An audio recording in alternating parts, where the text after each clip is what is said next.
Happy Friday evening. Another live stream where I take your questions and we get to hang out for a couple hours. It's literally all about you guys. Today I only have like a pretty basic topic to talk about, but for the most part, I'm just here to answer any of your questions and to be of assistance as much as I can with helping you get the best possible lawn that you can. So let's see who we have in the live stream already. We've got Cheryl, Scott, diehard guys, all right? DJ, welcome guys. Sarge, thanks guys. Thanks for chiming in. Thanks for the support. So we already have a question from Scott. Scott's question is, have I put down my pre-emergent as yet? Yes, I put down pre-emergent in the first part of this month. So the product I put down was Weed Stop, the same project I always mention to you guys, Spectracide. Like that is the one that I applied. So yeah, I wanted to get ahead of that. So a few little housekeeping. I mean, guys, thank you guys, everyone. First of all you guys that did all the super chats last week, I truly appreciate that. I appreciate the support. For anyone that is interested, if you ever have questions about, I got questions about merch. So where you can get Ron Henry merch, there's a store, and that's the link to it. So if you guys ever have questions about that, where you can get your own Ron Henry t-shirt or hats or other apparel, stickers, or whatever, you can get it from there. So yeah, now that's out of the way, let's get to you guys' questions. So Scott also asked, when do I turn off my irrigation for the winter? So I've been running irrigation, not here recently. I forget if you're in Georgia or not, Scott. But lately we've been getting a lot of rain. I get rained yesterday quite a bit and today quite a bit. So there's not really a whole lot of reason for me to run irrigation. So kind of like as the lawn needs it, really, when Bermuda starts to go dormant, then is when I'll, you just begin tapering it back. So if I had to give a date, like a rough date, I'd say by probably the end of October is the last time I could see running irrigation. And again, that largely depends on whether or not we're getting rain in the fall. So there is that. Hey, who else we got? We have Alan, Angel Folgerson. Hey man, nice.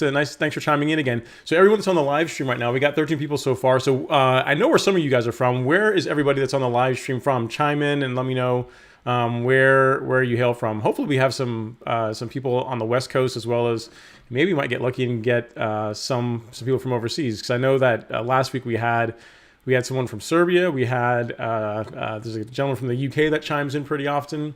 So absolutely, let me know where you guys are hailing from. So for tonight, one of the things I wanted to talk about was about getting like a really good lawn on a budget. I got a question from a viewer, and it was actually a pretty fair one, right? You look at like a lot of the stuff that both I apply and a lot of other YouTubers apply to their lawns, and a lot of this stuff is pretty expensive, like some of the carbon products. So a question I got was around how can I get a great lawn without breaking the bank doing it. So let me go to DJ Kid's question. So after I put down pre-emergent, could I also put down fall weed and feed? So here's the thing. I'm not a fan of weed and feed products. If you're going to put down pre-emergent, the product I recommend is this one. I can get to load up here.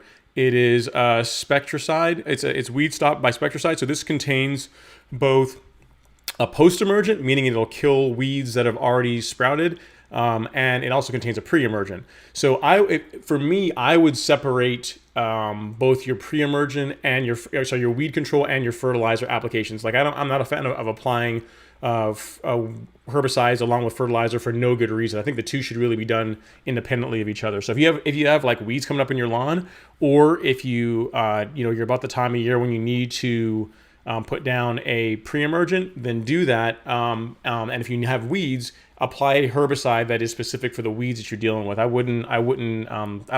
not a huge fan of weed and feeds. I get why they exist. Like for the homeowner that just wants to fertilize and put down a post-emergent really quickly just to get rid of the weeds in their lawn, I get that. But if you're trying to be a little bit more intentional about how you take care of your lawn, weed and feed is something you're probably going to want to avoid. Hey, Sonny, thanks for chiming in, man. So we got Texas, we got West Tennessee, Harrisburg, North Carolina, Atlantic City, New Jersey. All right. Arizona, Raleigh, North Carolina, Monique Jones, Gainesville, Georgia, originally from Hong Kong, so not too far away. And then Port Townsend, Washington. Awesome. Very cool. So yes, we see Sunny chimed in with dimension and weed stop. So yeah, so again, that's a good example. So even with Sunny's recommendation, really he's talking about a pre-emergent and then a specific herbicide, right? So in the case if you didn't want to use weed stop, you wanted something that was strictly a herbicide. Let's say you wanted to use a product that was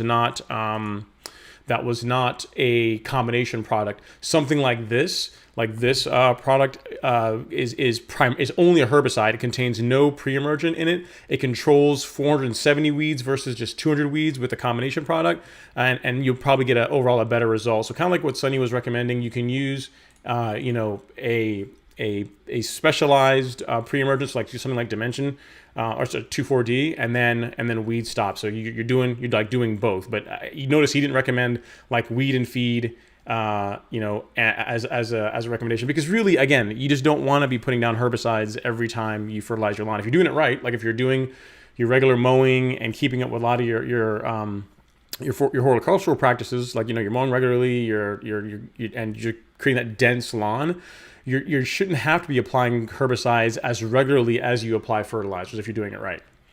So it's kind of getting back to what I was talking about as far as like how to create like a really good lawn, on a budget. Like, you think about like a lot of the products that I've been applying this season. If you guys have been following the channel, like a lot of the carbon products, they are excellent products in the sense that, they allow you to get more out of the soil, get more out of what you're putting down, but they're expensive. And the fact is, I got a couple of comments on it, where people said that, the stuff that we're recommending is really expensive, and they're right.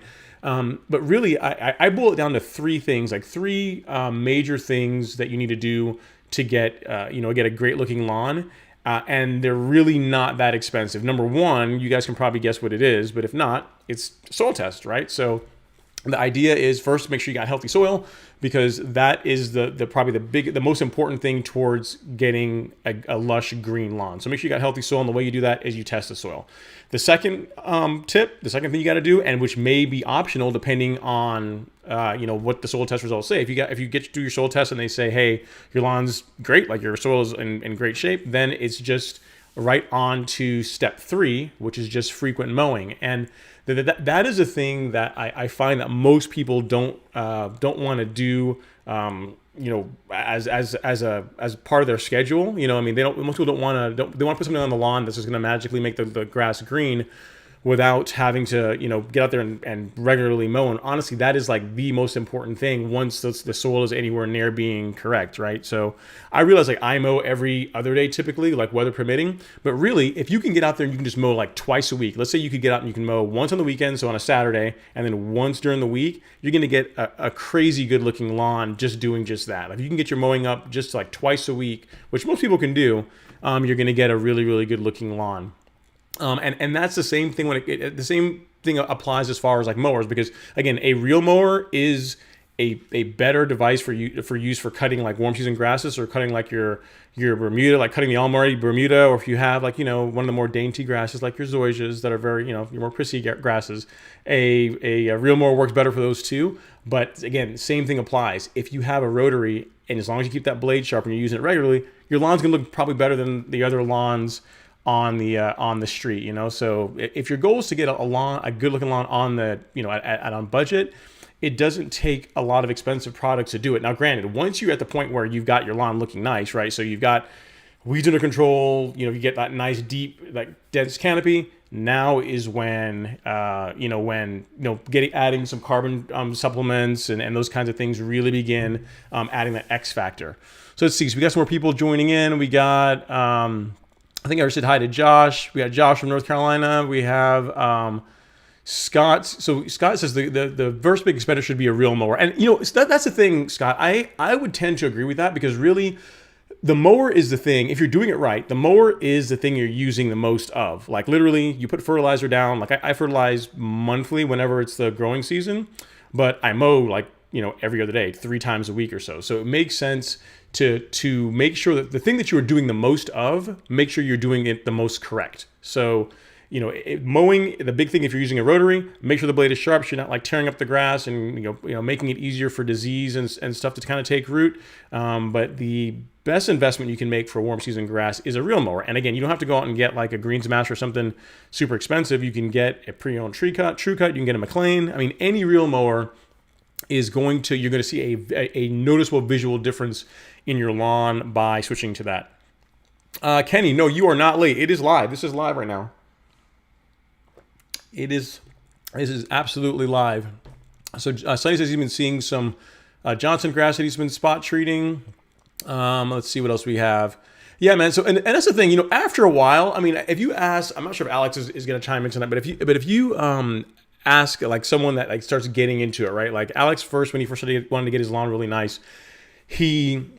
A big thing I told him was, dude, you got to get the right mower, and then you just got to mow a lot. And at first, I don't think he was really necessarily too on board with it, but after a while, once you start seeing the results, you kind of get, I won't say it's addicting, but you kind of, it's very rewarding to sit back and you look at the lawn and it looks nice and clean, and it's you have that nice fresh cut.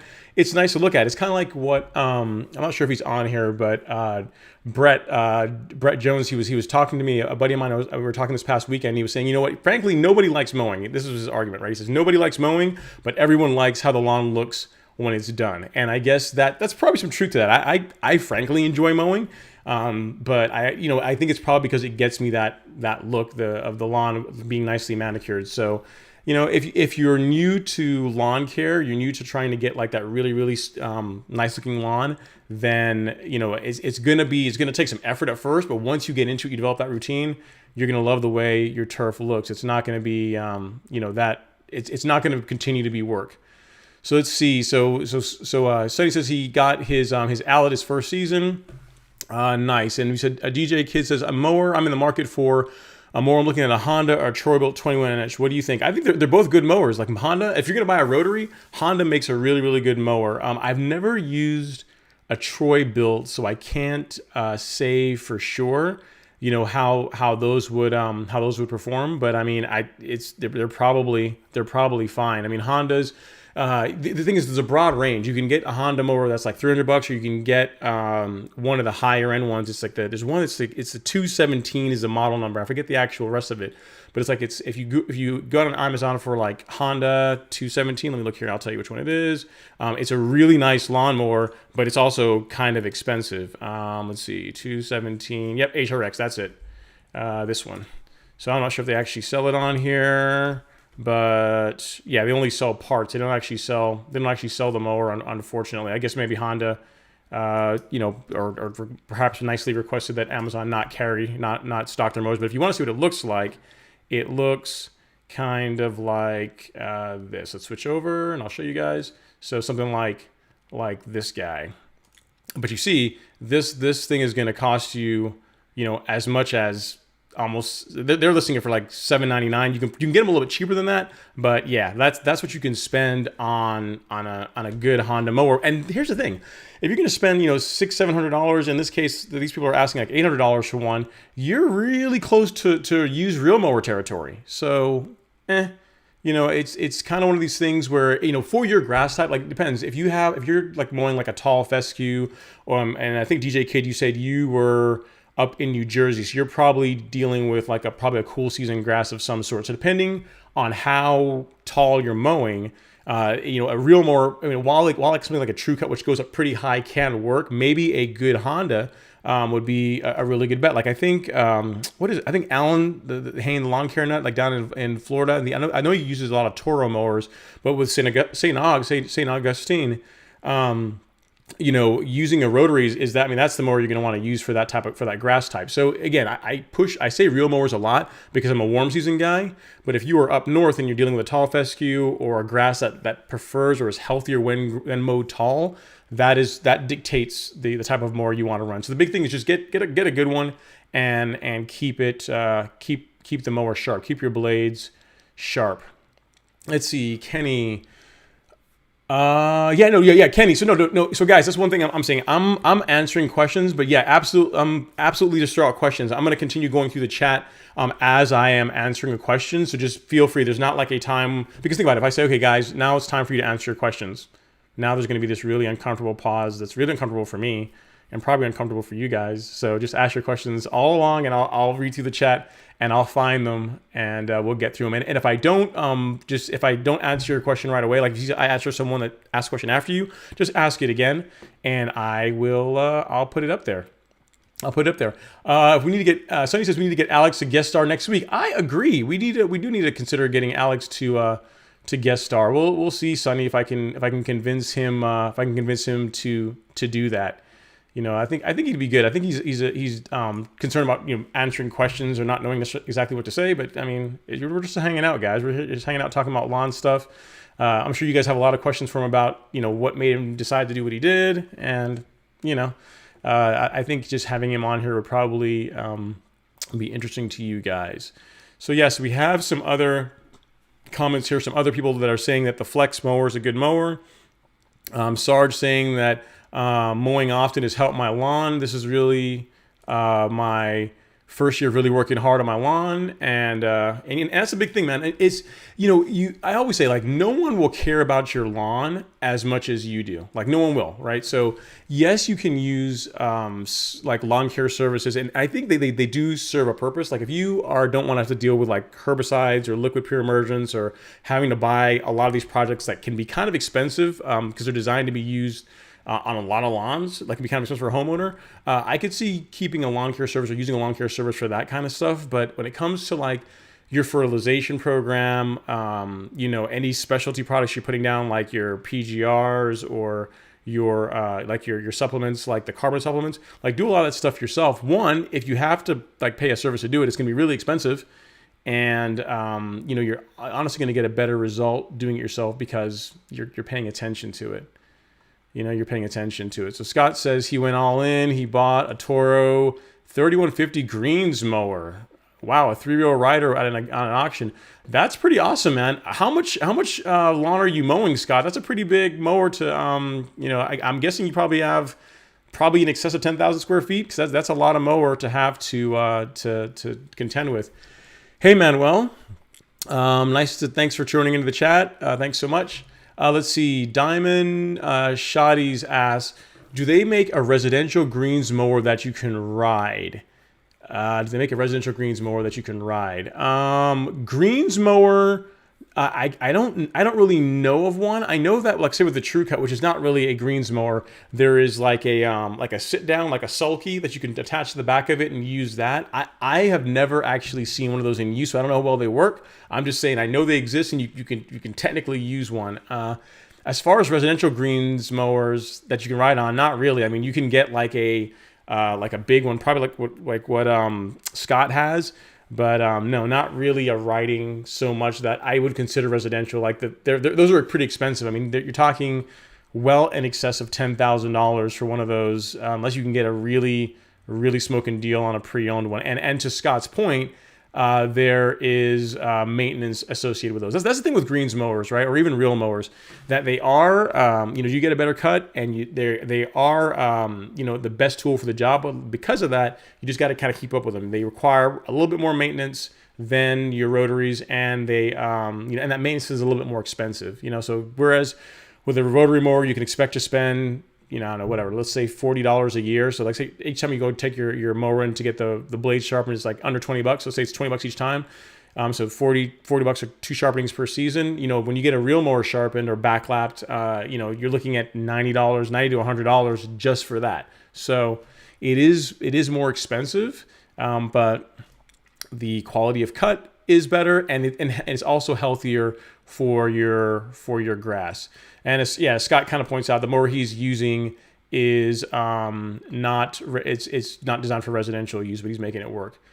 Let's see. So what causes lawn's pH to get high? What causes? So it could be a combination of things, like depending on just the soil, the type of soil that you have in your area. It could be just naturally have a higher pH. It could be that.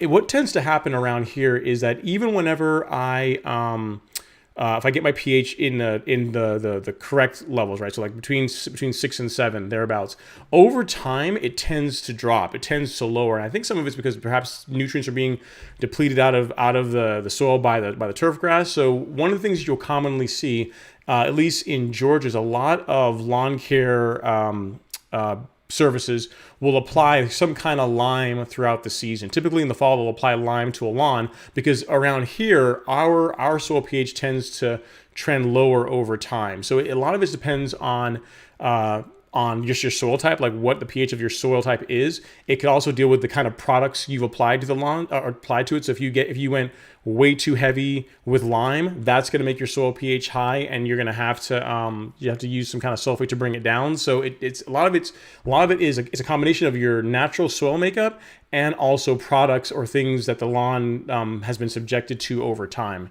So hopefully that helps answer your question, HB knows. And the thing with soil pH, the thing that's important to remember about that is it's not something you're going to change. You can really necessarily change super quickly. It's something you tend to change over time.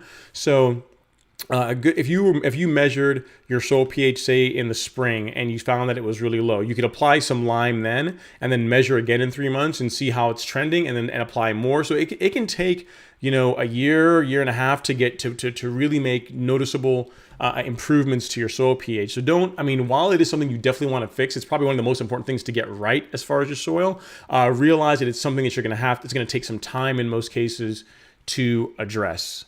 So just realize that. Hopefully that answered your question. Yeah, Manuel, I agree that Hondas are awesome. And Marvin Love is using a Swordsman reel mower. I got to get my hands on a Swordsman. All you guys always chime in here every week telling me about the Swordsman, and also in the comments when I'm watching videos.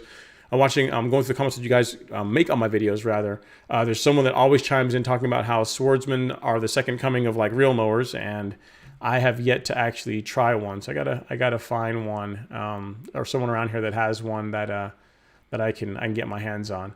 So yeah, so Alan chimes in. He says that of a regular price, you're looking at around $10,000 for one of those for a riding. For Toro 3100D. So again, they're expensive. And the thing is, like $10,000, it's a lot of money for a lawnmower, but also remember too, that is just the price of admission. Like when you buy that mower, it's like, especially if you have one that has, I don't know how many reels or how many cutting heads are on that one. I imagine at least 3, maybe 2 or 3, but at any rate, the more cutting heads you have, that like increases. You have to multiply the amount of maintenance you have to do times the number of cutting heads. So if you have like a mower, it's a ride-along mower with 3 cutting heads. When you go in to get the reel sharpened, that's 3 cutting heads you got to take off and take in, and at whatever price they charge to do that. In addition to all the other maintenance that goes along with a piece of equipment like that. So. Just keep in mind that it's while a riding reel mower sounds like a great idea, just know that there's going to be a lot of costs outside just the price of the mower.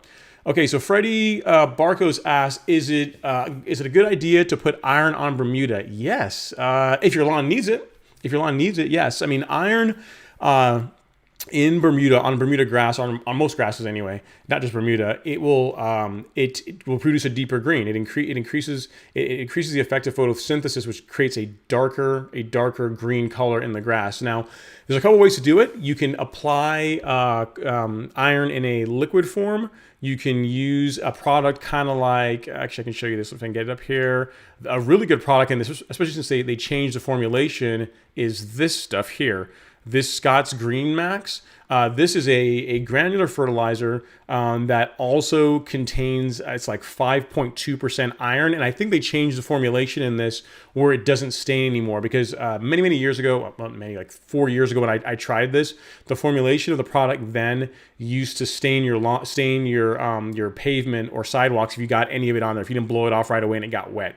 But I think this new formulation doesn't do that. So a product like this, from a granular standpoint, is a good product that will allow you to add iron to your lawn. And yes, it does create a greener lawn. Like one of the things with Milorganite, why it makes your lawn turn so nice, a nice deep green, is it contains iron in it. And I think Milorganite is only 2.5% iron. This stuff is like 5.2, so it's like double the amount of iron in it. Now, here's the thing with when adding iron to your lawn: you can add too much of it. if you go too heavy, you add too much, the lawn will begin to get dark. It'll almost get like a black or purplish in color. I actually know this because I tried it this earlier this season. I actually have got a video on that you guys can check out if you're interested. So just the big thing you want to do is let your soil test results drive how much iron you add to the lawn. But like, let's say you've got something coming up, like again, like 4th of July or some big event, but that's for the most part all those are gone for this year. But let's say you're starting in the spring and you want the lawn to have that really nice green pop because you have people coming over for the 4th of July. About a week to 10 days before your big event, put some iron down. So you can use something like this, like a Scott's Green Max. You can use a Brand Supreme Green, or you can use a product like this from Anderson's, not from Anderson's, from Do My Own. Let me show you guys this one. So this is a good product as well that contains iron and along with a lot of other micronutrients. So not only iron, you're gonna get your some manganese and some other micronutrients that your lawn needs, some zinc, sulfur. So this is a great product. If you have a backpack sprayer or some means of applying it, like this would probably be my go-to, because literally with a liquid, you're going to see results in like 2 or 3 days. 2 days, 3 days, you're going to see results with a liquid iron product, whereas with a granular, you're looking at about a week to 10 days. So liquid is probably superior if you want to have more control over when that lawn gets green. So yeah, hopefully that helps answer your question, Freddie. And Alan talks about a sulky. Yes, Freddie asked, can you put iron on Bermuda this month? Sure, yeah, you can. I mean, while the lawn is actively growing, you can. You're not going to get as much out of it as you would if you did it during the summer. But yeah, you can absolutely apply iron to your lawn. What I would do is also get a soil test done on your lawn. And if you're looking at where you can get one, you can go here, ron-henry.com/soil test. That's going to take you to My Soil. And that's the one that I recommend. The soil test kit looks like this, because if you're really low on iron, then you can go heavier. Then you might be able to use something like a liquid iron supplement, a liquid iron supplement product in addition to like a granular. So you can go kind of heavy to kind of get the levels up. But yes, to answer your question, yeah, you can apply iron now, but again, Bermuda's getting ready to go dormant. So if you don't get that super green pop, don't think that you didn't do it right. It's just that, we're getting to the point where you are, lawn's about to go dormant. Kenny says, my neighbors have been leaving letters that I am making them mad because I've been neglecting my yard because of my back. Let's see. What would you recommend for a low price rider mower that won't crap out? Oh man, that's a good question. I have never bought a riding mower. I know my dad used to have like a John Deere that he still has, and that seemed to work pretty well for him. But as far as making a recommendation on a good riding mower that's not too expensive, I don't want to. I tell you, I'll research that and I'll get you a response. I'll create a video response for you on that, Kenny, because that's a great question. Sorry to hear about your back, man. But yeah, I'll get an answer out for you. Let's see. So Alan says, for Greensmore Tour has a great e-flix. Let's look for other questions here. Okay, we have a question here from Lamont Thornton. He says, I live in Washington State and I have a cool season grass, bluegrass, and rye. Not Bermuda, but it's okay. We'll accept it. And over the summer, it developed a lot of clover and crabgrass. Is fall a good time to treat, or should I wait till spring? I would treat, if you're dealing with weeds, those weeds, I would treat them now. Yeah, I mean, again, the product, you guys are kind of probably know what I'm going to recommend, but the product, if you're already putting down a pre-emergent and you don't need a pre-emergent, the product that I would recommend you using is something like this. So if you're not using pre-emergent, then you could use the Weed Stop. It's a combination. This one is specifically designed for treating crabgrass. I believe it also controls clover. Let's take a look here real quick. Let's see. And yeah, it does. There you go. Clover. So clover are one of the weeds that it takes care of. Sorry if I yelled in you guys' ear there a second. But yeah, so this product, if you need a pre-emergent as well, great product. If you don't need a pre-emergent and you want to go the liquid route, then get this one, which is strictly a herbicide. And this one is gonna kill all the stuff, all the weeds that the other one I was showing you and more. This one does 470 weeds. Lamont versus the Spectracide Weed Stop only doing around 200. So this is a better product if all you're looking for is a herbicide. So you don't need any kind of pre-emergent. And again, just assuming if you know what pre-emergent is, pre-emergent is a chemical, a product that you apply to your lawn that interrupts weed germination. So whenever new weeds try to grow, it's going to interrupt the process that allows those new weeds to sprout. So it's going to kill current weeds and prevent new ones from coming in. This one, the one I'm showing you right now that's on my screen, is only going to kill weeds that have already sprouted. So it depends on what your need is. But no, I would not wait until the spring to treat it. I mean, I would get rid of it.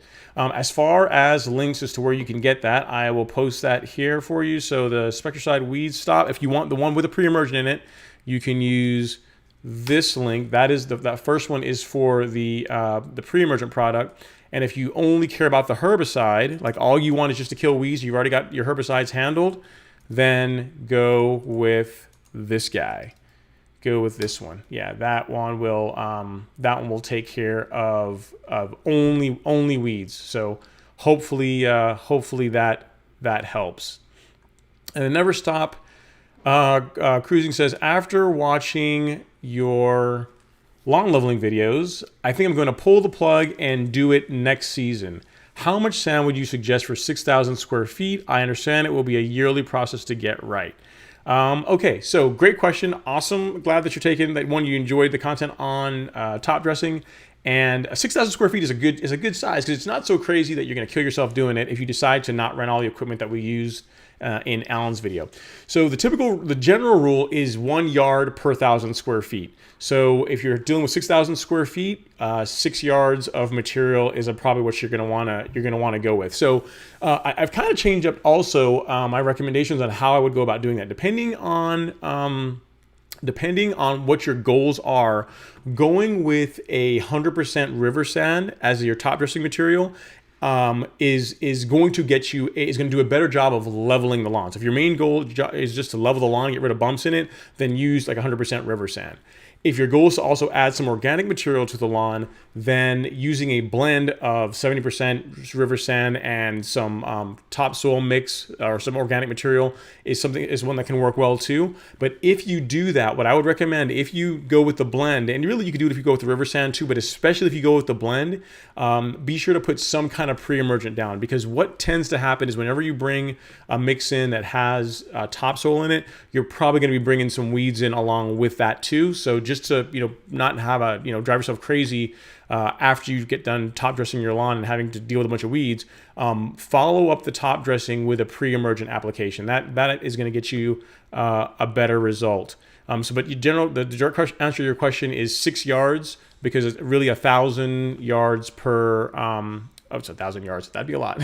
1 yard per 1,000 square feet is what you want to do. And yeah, it will take a while. It's going to take typically at least 2 seasons to get the lawn looking really good, depending on how bad your lawn is. It all depends on where you're starting. So hopefully that helps answer your question. SMK, hey SMK, thanks for chiming in, man. He says, yeah, so using T-zone, leave crabgrass alone. Nature will kill it here soon. Pre-em, I'll put his comment up here. Pre-em in the spring to prevent crabgrass next spring. So there you go. There's another solution, another option for treating the weeds in your lawn. Hey Jeremy, nice. Thanks for checking in, man. Conyers in the house. Conyers, Georgia, nice. Thanks for chiming in on the live stream. So yeah, so Alan talks about his lawn service. He's been trusting them for fertilizer. Got his soil test results back last week, and they were not good. Nitrogen at best was about half the normal level. Everything was low. So, because here's the thing, guys, you got to realize, and again, if any of you guys on here run lawn care services, I'm not like slamming on you guys or anything like that, but you have to realize that like most lawn care businesses, right? Like your True Greens or any of those, right? I mean, they do a good job, but they try and do the best they can at a reasonable price. So for a lot of those, you're going to get 8-9 applications per season of a variety of products. So, and to make it to where it's not like cost prohibitive, they have to limit that. So if one thing you could probably try, Alan, is add nitrogen, like supplement what you're seeing in the soil test results yourself, like add some nitrogen to your lawn to get the levels up, and then maybe see if what the lawn care service is doing is enough to maintain the levels where they need to be to keep your soil healthy. So what you're finding is not really uncommon as far as people having their levels being a little bit low, because again, it depends on what you're starting from. Your levels might have always been low, and also the fact that most services, they have to limit how many times they come out, just for economic reasons. Yeah, man, SMK, thanks so much for having chiming on the live stream. So yeah, so take a sip here. The goal for the live stream is to chat with you guys every Friday. So every Friday at 7 p.m. I figure that's going to be easier than just doing it whenever I have free time. If I schedule it, it's easier for you guys, it's easier for me, and you can kind of know what to expect. So yeah, the goal is every Friday at 7 p.m. Eastern. That's the goal. You went to site 1, Toribio, sorry if I'm saying your name wrong. Torcio says, you went to site 1, I showed them your channel and they were impressed. Well, thank you. That's good. Thank you, man. I appreciate that. Yeah, I am. I like the guys at my local site 1. They're really, really helpful. That's one thing with site 1. Site 1 is really designed. They really cater more towards lawn care professionals. So that's why if you ever go on their website, like it's not like Amazon where it's easy for you to necessarily order products. But if you ever go into a store and you have a question, every time I've gone, the people that work there have always been super helpful, and they carry the good stuff, guys. So like your Carbon Pro products, like the stuff from Miramichi Green that I've been trying out here that you guys have been seeing in the videos, you can get that stuff at Site 1. Carbon Pro G, Site 1. Carbonized PN, Site 1. So you can get, they carry all the good stuff that you can use to really take your lawn to that next level. Let's see. Keith Kramer asks, I want to purchase compost to top dress. Any tips on how to know if compost is quality? So here's the thing. I would not necessarily use compost as your primary top dressing mix, because while you are going to infuse a whole lot of organic material, like your lawn's going to green up and look fabulous, it's not the best medium for leveling the lawn because it's going to break down. So, I would do a blend of compost and river sand to get the best results if leveling your lawn is what you're after. If you don't care about leveling your lawn, like all you're trying to do is just improve the soil health and infuse organic material, then sure, go ahead and do the compost. As far as how to know if it's good quality, I would look and see like what's in it. Like, are there like large pieces of sticks, rocks, bark, stuff like that? The more refined it is, like the less like big chunks of foreign matter. That's how I would say. That's better quality compost. So, but yeah, again, if your goal is to just add organic material, fine, go for the compost. But if your goal is to top dress, I would put something else in there with that, or you're going to be doing it every year. So it's kind of up to you. And then Jeremy talks about saying pure organic is amazing, absolutely amazing. So yeah, I get that. But again, it depends on what your goals are. Like whenever I go out and I top dress, my goal is to level the lawn, and if I can feed it a little bit, that's great too. Let's see. Turbio asks, do you recommend Tenacity to kill crabgrass on Bermuda? Tenacity probably would do a decent job, but I've always just used that Spectracide product. The one, I'm not sure when you joined the live stream, Turbio, but this product right here, this is the product that I like to use for killing crabgrass in Bermuda. Nice thing is, I've got a link up there. If you look, the link above you will take you to that, where you can get that on Amazon. Or you can just go to your local Home Depot. They carry it. It's not an expensive product, and it works really well. And it's also one that's not likely to damage your lawn if you apply it at the right rate. I mean, with liquid products, they tend to work faster, but you really got to be careful with application rates. Like one bag of that product that I just showed you, the Weed Stop, will do a really good job on the crabgrass. About 7 to 10 days, you're going to start seeing them fall back, start seeing them die off. And it's harder to mess up. Like one bag is going to cover 3,000 square feet, and as long as you set your spreader as they say on the bag, you're going to get a good result. So that would be my recommendation. I've not used Tenacity. I'm sure it's fine, but I only want to recommend what I've actually used, especially when it comes to herbicides. Ryan, yes, so good. So here's the thing, buddy. So thank you for chiming back in, because I actually did research that. So this is a question he had for me last week. Did you find out about the DG particle question regarding Carbon Pro G? So here's the thing, DG, like that branding or that name of pretty much what DG pretty much stands for is the, or describes how quickly or how easily the granule breaks up or disperses, right? And that's something that I think it's like an Anderson's thing, like an Anderson's trademark. So what I didn't actually see that on the bag for Carbon Pro G, but what I did is I took some Carbon Pro G and I got a mason jar and I put some of it in it, like with water, and it broke up really quickly. So it disperses, it makes itself available to the soil really quickly. So I don't know necessarily you'll ever see the actual term DG particle on the bag, but as far as the net result, which is meaning it breaks up quickly and makes itself available to get into the soil, yes, the product does do that. So hopefully that answers your question. I'm glad you chimed in, man, because I wrote the question down. I've actually got the question right here about that, but I didn't write down who the person was that actually asked me. So I'm glad you came up again and asked me that. So that's one question I wanted to answer. So hopefully that helps. Guys, if you guys are enjoying the live stream so far, be sure to punish that like button. It lets YouTube know that you guys are enjoying it, that the content and this is valuable to you guys. It's not you're having a good time this Friday evening. So if you guys have a free minute and you're down with that, definitely give me a like. I would appreciate it. You're very welcome, Lamont. Hey, Seti Mac, how's it going, man? He says, yeah, I had to stop by for the show. Dude, your lawn's coming along really, really well. And I see you always got little man out there pushing that mower too. So he's got a little toy mower. So keep up with it, man. Keep grinding. So let's see. We have a question from Akshay Bookmar. We'll put that up on the screen. He says, I live in Charlotte and I have a Bermuda grass lawn. Excellent choice of grass, by the way. What pre-emergent can I use now and in December? How much quantity is required for 10,000 square feet? Okay, so for depends on what you're after. For strictly a pre-emergent, one of the better pre-emergents is like a protamine or spectacle flow from Bayer. It's a really nice product, but they're kind of expensive.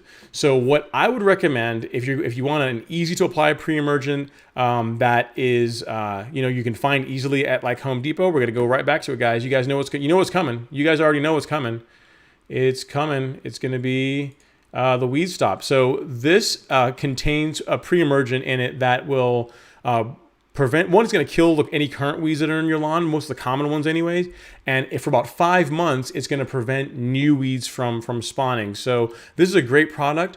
It's one bag treats 3,000 square feet. So for in your case, you're at 10,000, right on the cusp. So I would get 4 bags. So for well under $100, you can you're going to be set as far as taking care of weeds. And if you are looking to where you can get that, you can find it at your local Home Depot, Akshay, or you can, if you're an Amazon person, you can go here for the Weed Stop and pre-emergent, pre-E. There we go. There. So that, hopefully that helps answer your question. And in your case, for your lawn, you're going to need 4 bags to fully cover 10,000 square feet. And again, 5 months. If you do it now, let's see, we're in late September, early October. So October, November, December, January, February. So really, you could probably get by with waiting until like late January, early February to do that again.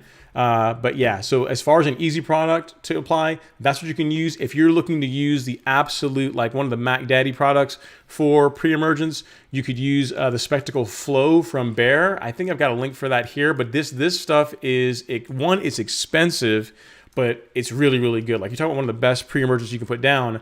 Like, this stuff is really good. It lasts for I think they rate it like 10 months. It's a really good product, but it's kind of expensive. I think you're gonna be paying north of. Josh, thank you so much for the super chat, man.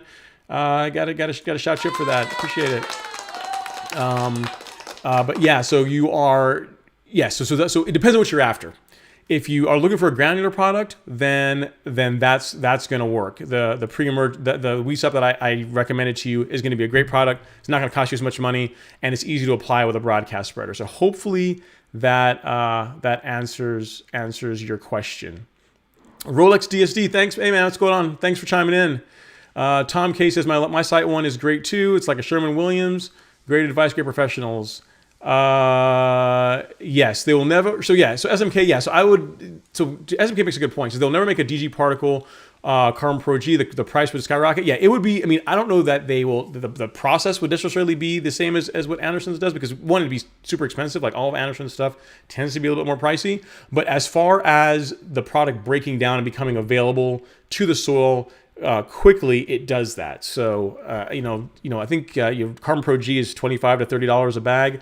Some of the products from Anderson, you're looking at $70 to $80 for a bag. So it's expensive. It's a big difference, big price difference. And I'm not necessarily convinced that you are getting that much more as far as efficiency or efficacy of the product by paying that huge delta in price. I could be wrong though, but I don't believe so. Kevin D. Jones asks, who or where do you recommend for used reel mowers in Atlanta? So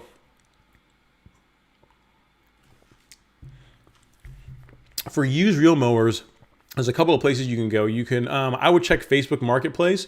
Check Facebook Marketplace. You can check Craigslist.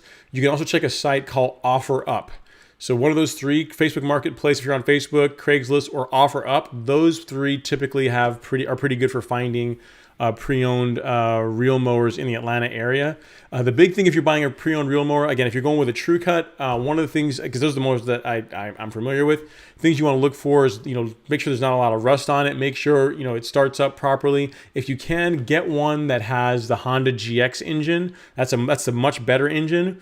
As well as also, Kevin, make sure you try and find one that has the front roller on it already, because the front roller option is like a $200 option. So you want to get a mower that already has that on there if you can. But yeah, hopefully that helps you out. I know that's how Alex found his mower. I think he found his on Facebook Marketplace, but Craigslist, Facebook Marketplace, or OfferUp. Those are three places where you can definitely get a good deal on a reel mower. Let's say H Munon 78 says, along with high pH levels, my nitrogen levels came in extremely low. They recommend a 2400 at 4 pounds per thousand. Can I double that or do harm to my lawn? I would not double that. I would do that. I would do that rate. I mean, 24% nitrogen, like a 2400 is already a pretty good nitrogen hit to the lawn.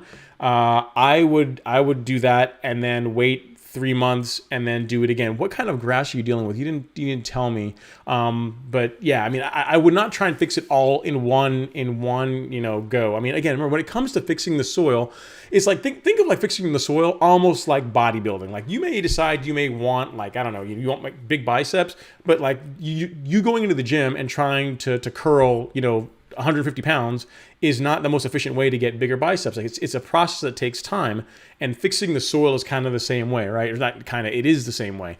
You want to like take the recommendation, apply that product at that rate, and then wait, because already 4 pounds per thousand is a pretty good nitrogen hit to the lawn.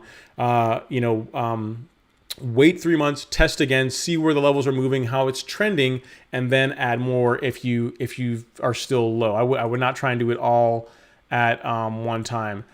SMK says, what's it with folks spraying Bermuda with tenacity? Crabgrass is easily prevented with protamine and post-emergently with quinclorac.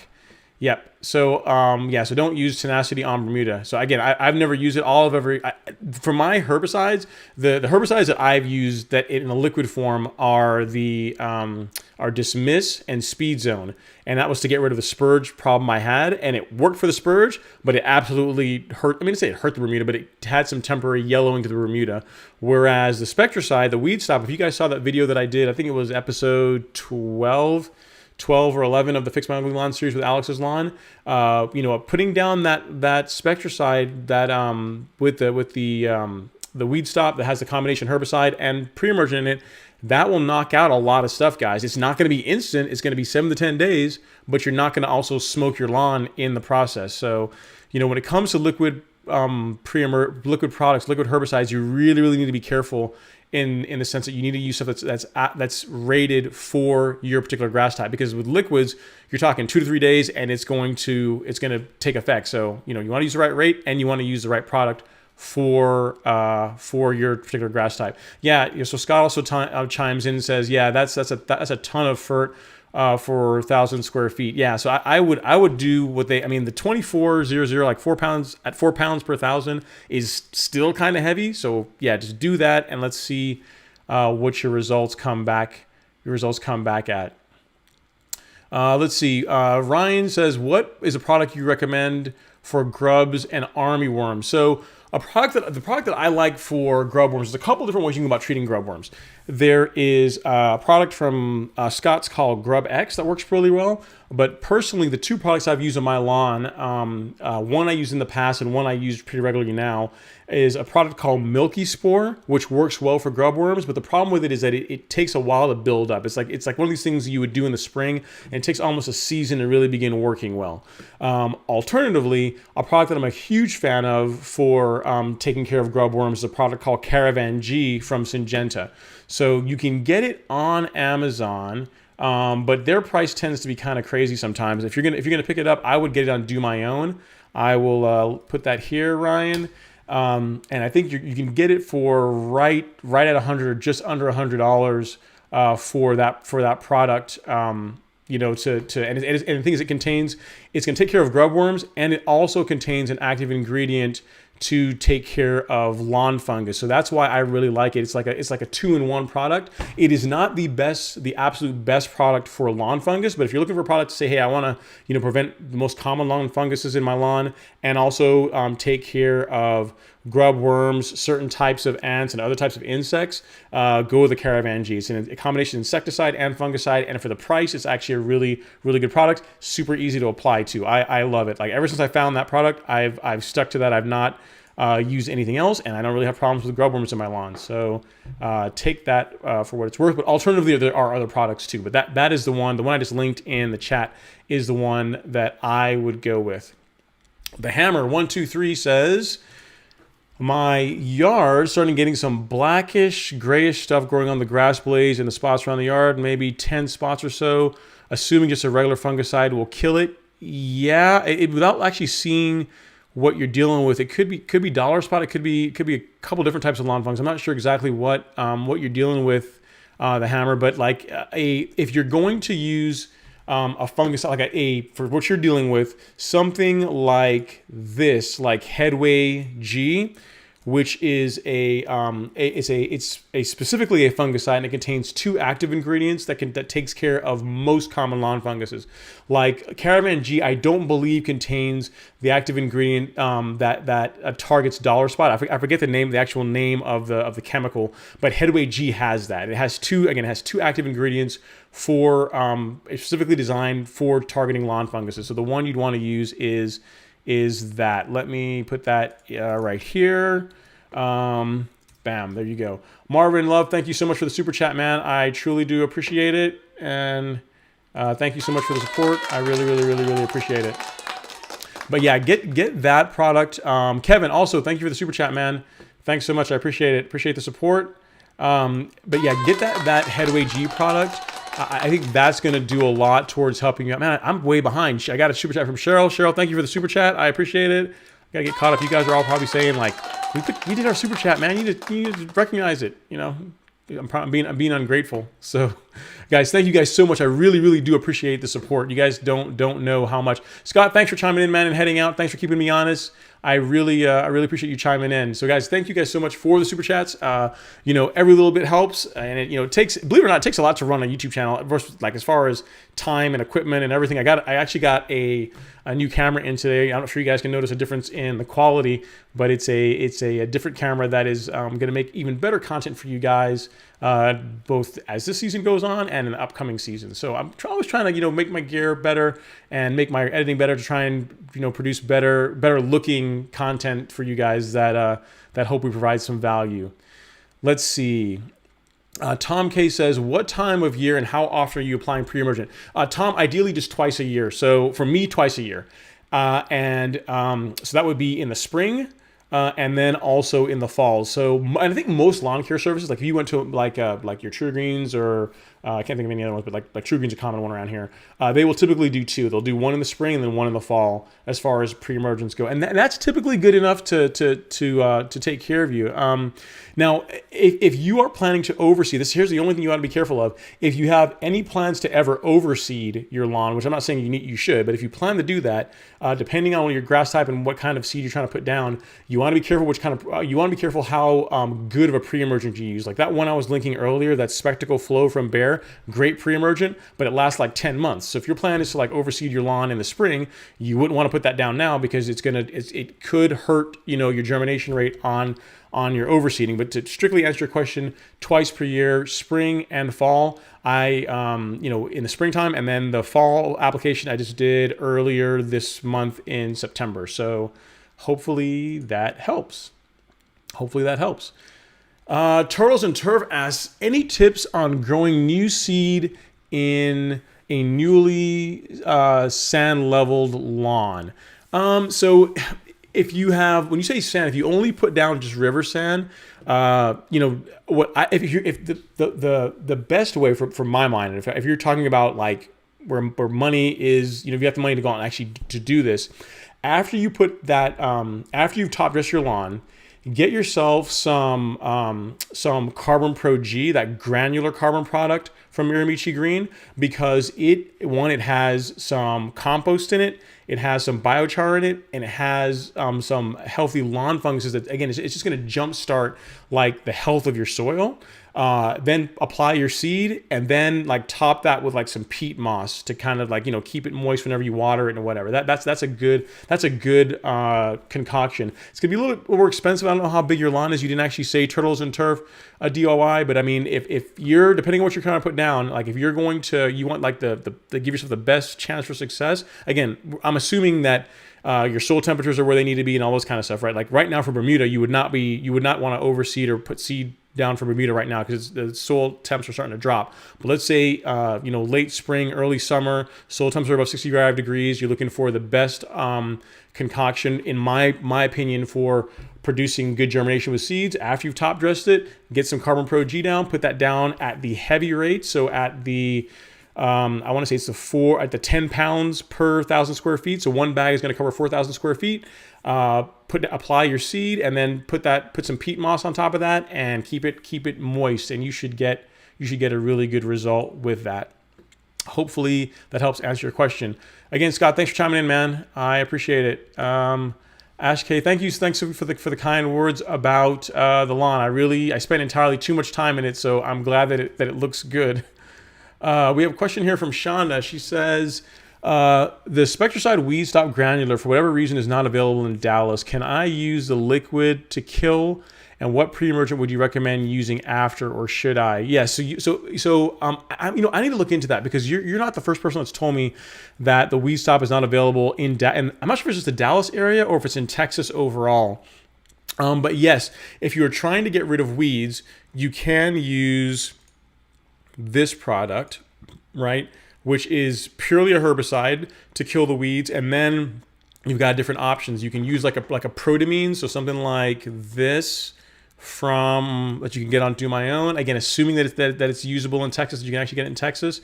That is as your primary pre-emergent, something like that should work pretty well, Shonda. So hopefully that helps answer your question. So yes, what I would do I would use that liquid herbicide to knock the weeds back, and then follow it up with a pre-emergent. But again, the big thing is, remember too, when you're putting down herbicides, especially like post-emergent herbicides, you really only want to use those to buy you time to grow a healthy lawn. So you didn't say what kind of grass you had, but really, if you can pick up that mowing frequency to where you can get the lawn healthier and the turf growing like just healthier and more dense, you're gonna get that natural weed control that's gonna negate the need for you to really need to be applying herbicides to your lawn on a regular basis. But strictly speaking, I would use the Weed Stop, the liquid one, and then that product I linked below, the Protamine pre-emergent, is one that hopefully you can get in Dallas, and that should work well. So instead of using a combo product, you have to kind of do them selectively.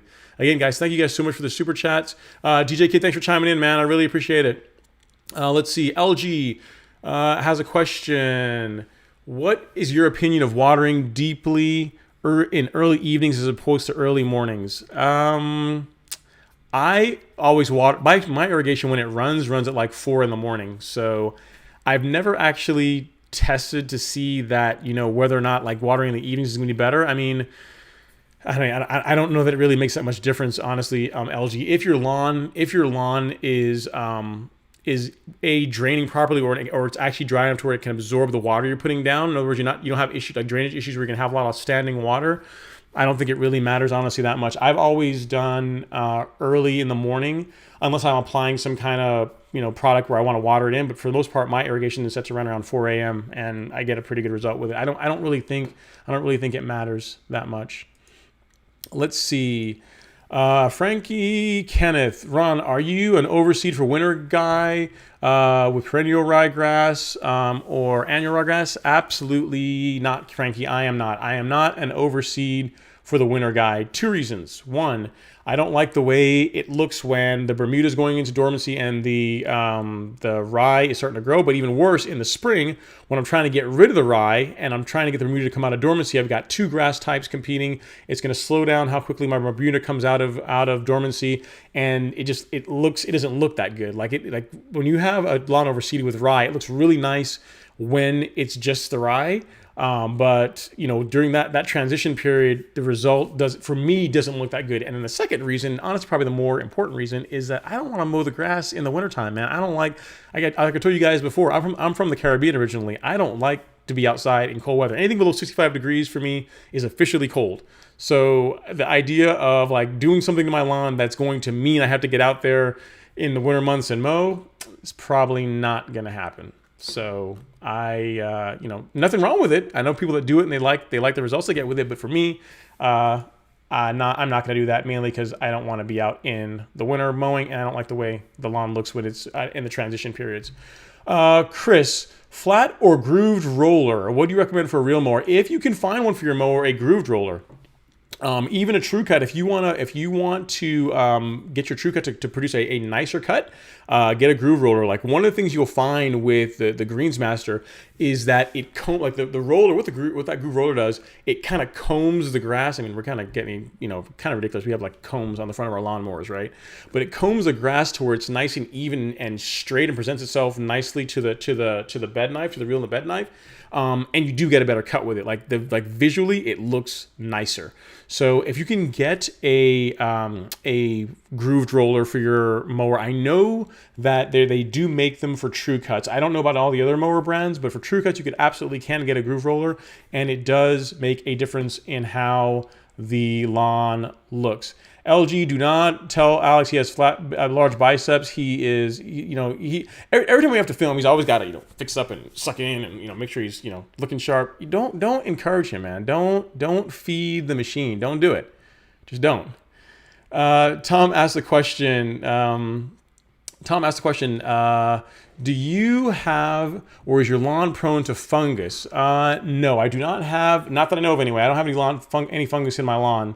During those times, do you stay away from nitrogen or anything else different? I've had a really bad gray spot this year, and that seems like every other month. So, Tom, if you've not done a soil test on your lawn, because here's the thing: some lawn funguses, like dollar spot, like if you keep your nitrogen levels up, that I know particularly for dollar spot, that is a good. It's not like a direct treatment, but that helps keep dollar spot in particular away. If you are dealing with lawn fungus, let's say your soil health is good, like everything is where it should be, and your soil test results says everything is where they need to be. As far as treating lawn fungus, what I would use is like that Headway G product, the one that I linked earlier. Actually, I'll throw it up here one more time for you, Tom. So actually, I'll put your name.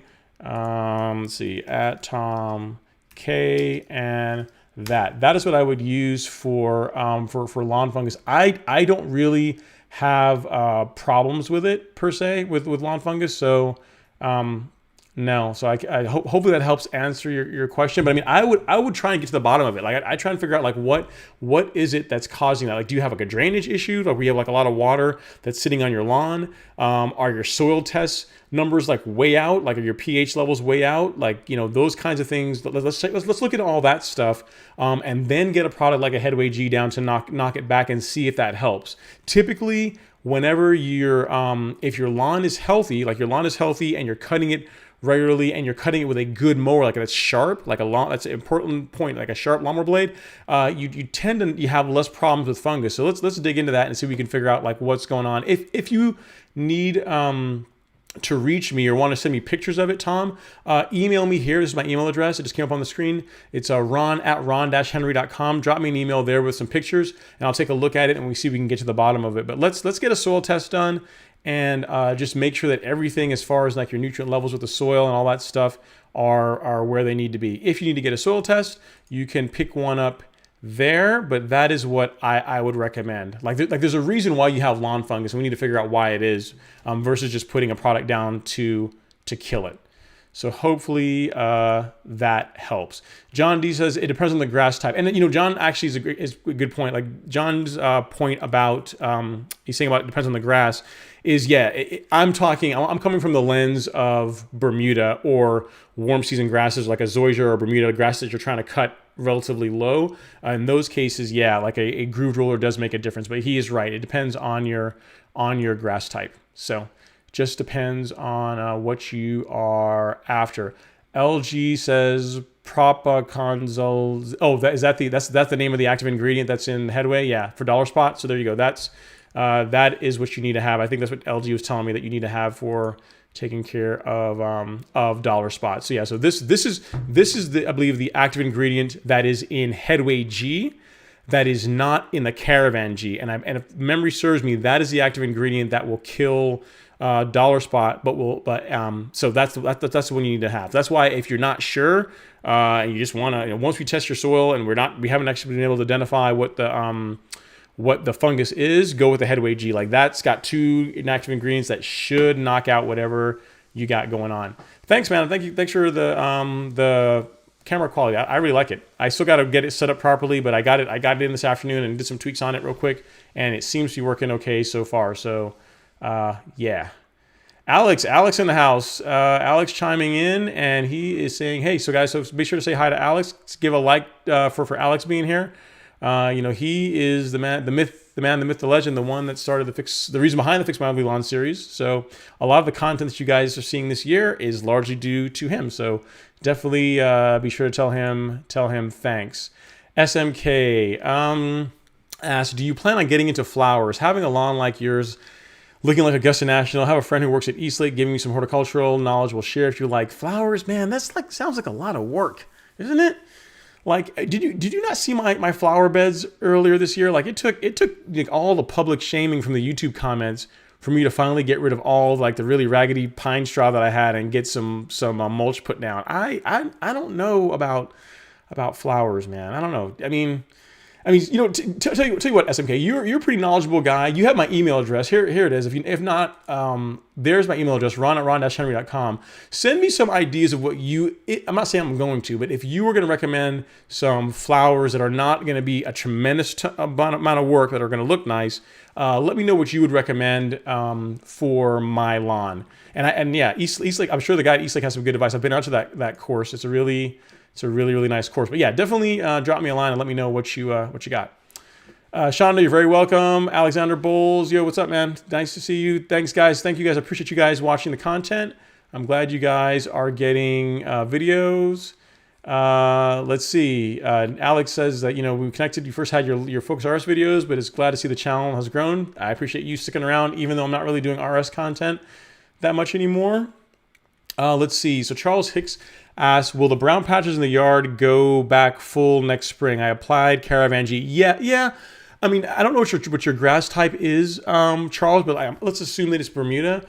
Your lawn should recover, like any grass type, even like Zoysia, which is a very particular, we'll just say that, a very particular grass type as far as like slow growth and slower recovery. Give it enough time, it should come back. But the big thing is to get the soil healthy, get the turf healthy, and then let nature run its course. Remember, grass, like I was saying last week, like grass grows like all over the planet without us doing anything to it. And the place where grass grows well is where it has good soil. So if we're trying to get rid of the brown patches and like the stuff parts of your lawn that are unsightly, let's figure out what's causing that. It might be lawn fungus. It could be like a lack of nutrients in the soil. Let's fix those things and then just let time take its course. And in pretty much in all cases, the grass is going to come back. Again, I'm assuming that you're talking about brown patches that perhaps were damaged by fungus or grub worms or something like that. If we're talking about brown patches from like shade, that's a different story. But if you have treated whatever was causing it, like if, again, I'm assuming grub worms, so you said Caravan G, if the Caravan G has you applied that and it took care of the problem, then yes, the grass should recover in time, so just keep up with it. In the spring, apply Caravan G again. Like I don't have lawn fungus, but I apply Caravan G at least once a year, definitely in the spring, sometimes in the fall as well. And it's a good preventative product for keeping fungus and mostly insecticides like grub worms away. Really, with insecticides, with lawn fungus, there's a school of thought is you really need to flip back and forth so if there's a fungus, they don't get like a tolerance to it. But I've had really good results using just the Caravan G. So hopefully that helps. And yes, your lawn should bounce back soon. Slash Myers, these once a week mows make me want to cry. Yeah. I mean, but the thing is, not everybody has time to mow their grass a lot, and not everyone wants to do it. Like, we think it's normal to mow your grass several times a week, but most people don't think that. They think it's kind of crazy. And that is, most people aren't into that. So to some people, they only cut their grass often enough to not get like a nasty gram from the house association or something, right? So if you're one of those people, then, so be it. But not everybody is super crazy into their lawn. LG, wide groove or narrow groove? I don't know. I don't know that it really matters too much, LG, as far as type. You know what? I'm sure there is some very specific reason why they make a wide groove roller, and a narrow one. I will find out and I'll get an answer for you. But I think any grooved roller is going to produce a better result with Bermuda or Zoysia, something that you're cutting short, than a flat roller. So, but I will look into that and I'll get a better answer for you. That's something for me to answer for next week. I'll make a note of that. Grooved or flat. And I have to make sure I have all my facts lined up, because this LG, he's gonna fact check me for sure if I come wrong with that. Let's see. So Josh says, Ron, I got that new McLean last week. Like I mentioned, congrats on the new McLean, man. I'm glad to hear you're actually using it too. He says, I thought my Honda was set to 1.5 inches. I set the McLean to the highest height, and I have some decent scalping marks. Won't fix till next year. That's part of it, man. Here's the thing you're gonna find. Like, you're getting started later in the season, so the grass isn't actively growing. But whenever you switch from a rotary mower to a reel mower and you're cutting the lawn evenly at a lower height, like 1.5 inches, which is a good height for Bermuda, initially you might get some browning, but as long as you keep cutting regularly, you maintain that cutting frequencies, you're cutting like at least that twice a week minimum, like I was saying, you should get a good result. I wouldn't sweat it too much. But yeah, it won't. It might, depending on how hot it is where you are. It might grow back some, but you might be looking at next year for it to be fully green again. But again, here's the thing: if you got like Bermuda, what's going to happen in a couple months? It's going to go brown anyway, so you're not going to really see it. So don't worry about it. You'll be good to go. Saul, can you speak of pre-emergent? Yes, pre-emergent is one of those things that you absolutely should have in your lawn care program. I did a video recently on it that I'll see if I can dig up here while I'm talking. But yeah, the thing is, it's better to prevent weeds from growing in the first place than it is to apply herbicides after the fact to kill them. Because here's the thing, most herbicides, even the ones that are supposedly safe for your grass type, are going to, in some cases, are going to create like a slight yellowing or a slight stunt of growth to your grass. So if you could apply pre-emergent twice a year, typically in the spring and fall, you're going to prevent the weeds from coming in the first place. So as far as pre-emergent, there's a couple different options. The one that I like that I recommend for most homeowners, because one, it's easy to find. You can find it at Home Depot, and it's easy to apply, is a product called Weed Stop by Spectracide. So I will show you that here, Saul. I've shown it here a couple times, but I think you're new to it. So I will show you that here real quick. It will look like this in case you're going out to Home Depot to look for it. That's what the bag looks like.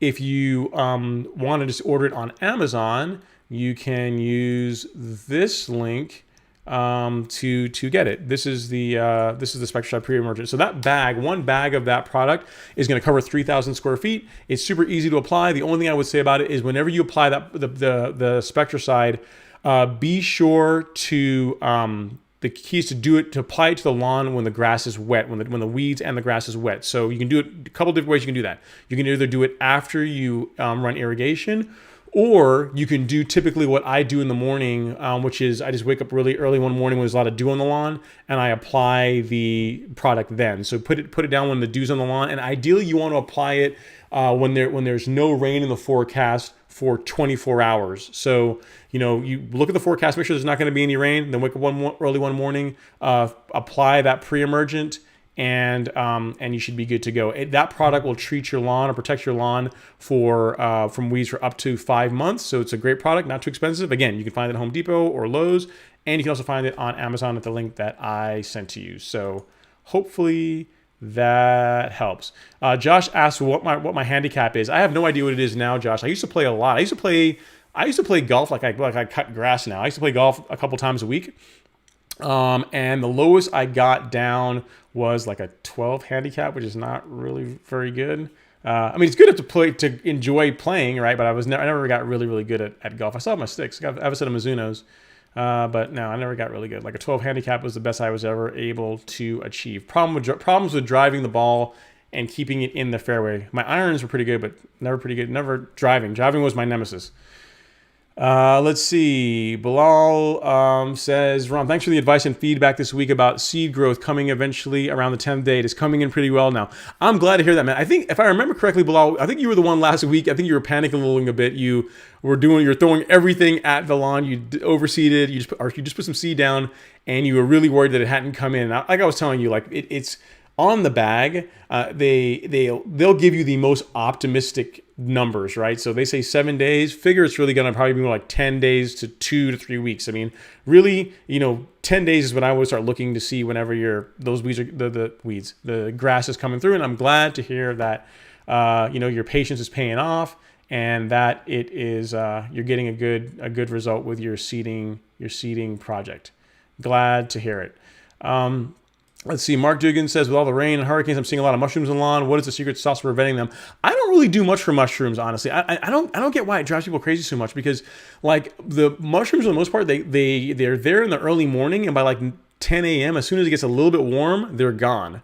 You can use. I'm sure there are fungicides you can use for killing mushrooms, but the big thing is assuming you have proper drainage, so you don't have like big parts of your lawn that are staying super wet for long periods of time, it shouldn't be that big of a deal. And as far as your dogs eating them, I don't know if that's unhealthy for your dogs. It's a good question. I'm not sure. There is I'm sure there is a fungicide you can use for weeds, and I will make a note about that. So that'll be a question for me to answer next week. Mushrooms, how to get rid of them, how to prevent mushrooms from growing in your lawn. Yep. So LG now asks, Ron, do you ever reset your height of cut? If so, any tips for doing so? Not really. So I don't do it unless the only scenario where I would reset my height of cut is if let's say I go out of town for a week. Then what I will do, let's say I'm trying to, and this is the way I do it, and I find that I get the lawn back green faster this way. There's two schools of thought. If I am maintaining the lawn at, say, let's say for argument's sake, an inch, right? Let's say that's where your normal height of cut is, and I go like a week or two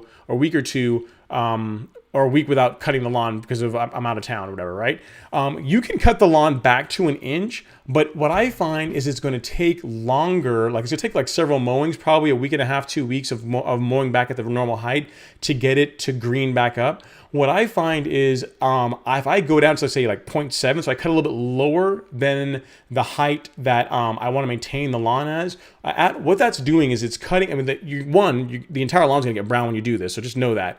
But what you're doing then is you're cutting off not only the green, but you're cutting off some of that brown stalk that might now be at that inch height that you want to maintain the grass at. So when the lawn bounces back, you're going to find that you're going to get a more even green, and it's going to probably more likely turn green faster, I find in my case, than working it back down. If you don't want to deal with any kind of brown, then the recipe is to take your time over the course of a couple of weeks and slowly lower the height of cut.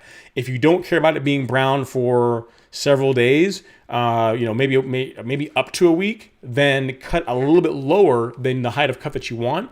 And then when it comes back, it's going to come back in green. But the problem is that when you do this, I want to be clear, when you do this, your lawn's going to be brown. It's going to look unsightly for the time it takes for the grass to grow back in. So there's a couple of schools of thought. I don't do that unless there's actual need for it. So like throughout the entire mowing season, unless I miss like a week of mowing, I don't reset it. So really what happens is in the springtime, I scalp the lawn, I'll cut it down really low, like right below like 0.5 inches.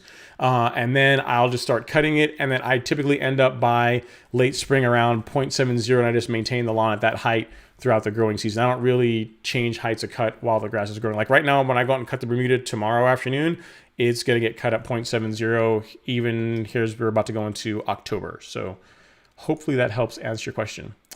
Brett says, Brett's Grasscapades. Hey, Brett, what's going on, man? He says, a grooved roller will cut better any grass. I agree, Brett. Like, grooved rollers are life. Like, they are definitely better, and they look cool. It's kind of like anything else, guys. Listen, even if if for nothing else, your lawnmower looks a lot more official, and it's dressed up a little bit. You put that groove roller on there, it's styling, man. Plus, a lot of the groove rollers, they're made out of like, I think they make them out of like billet, out of like machined aluminum, so they look really nice, right? They typically don't rust like the front rollers do, so they just look cool.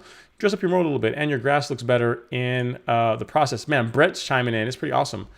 Let's see what we have here. Brett's Freddie says, I don't have the funds yet to buy a power reel mower. Should I stick with my push mower and get a Scott push reel mower? I'm cutting at 1 inch. Absolutely, Freddie. So it depends on how big your lawn is too. If you got like a really huge lawn, don't be like me, who cut his lawn with a Scott's reel mower for a season and a half, almost 2 seasons. So my lawn, guess how big it is watching the videos, right?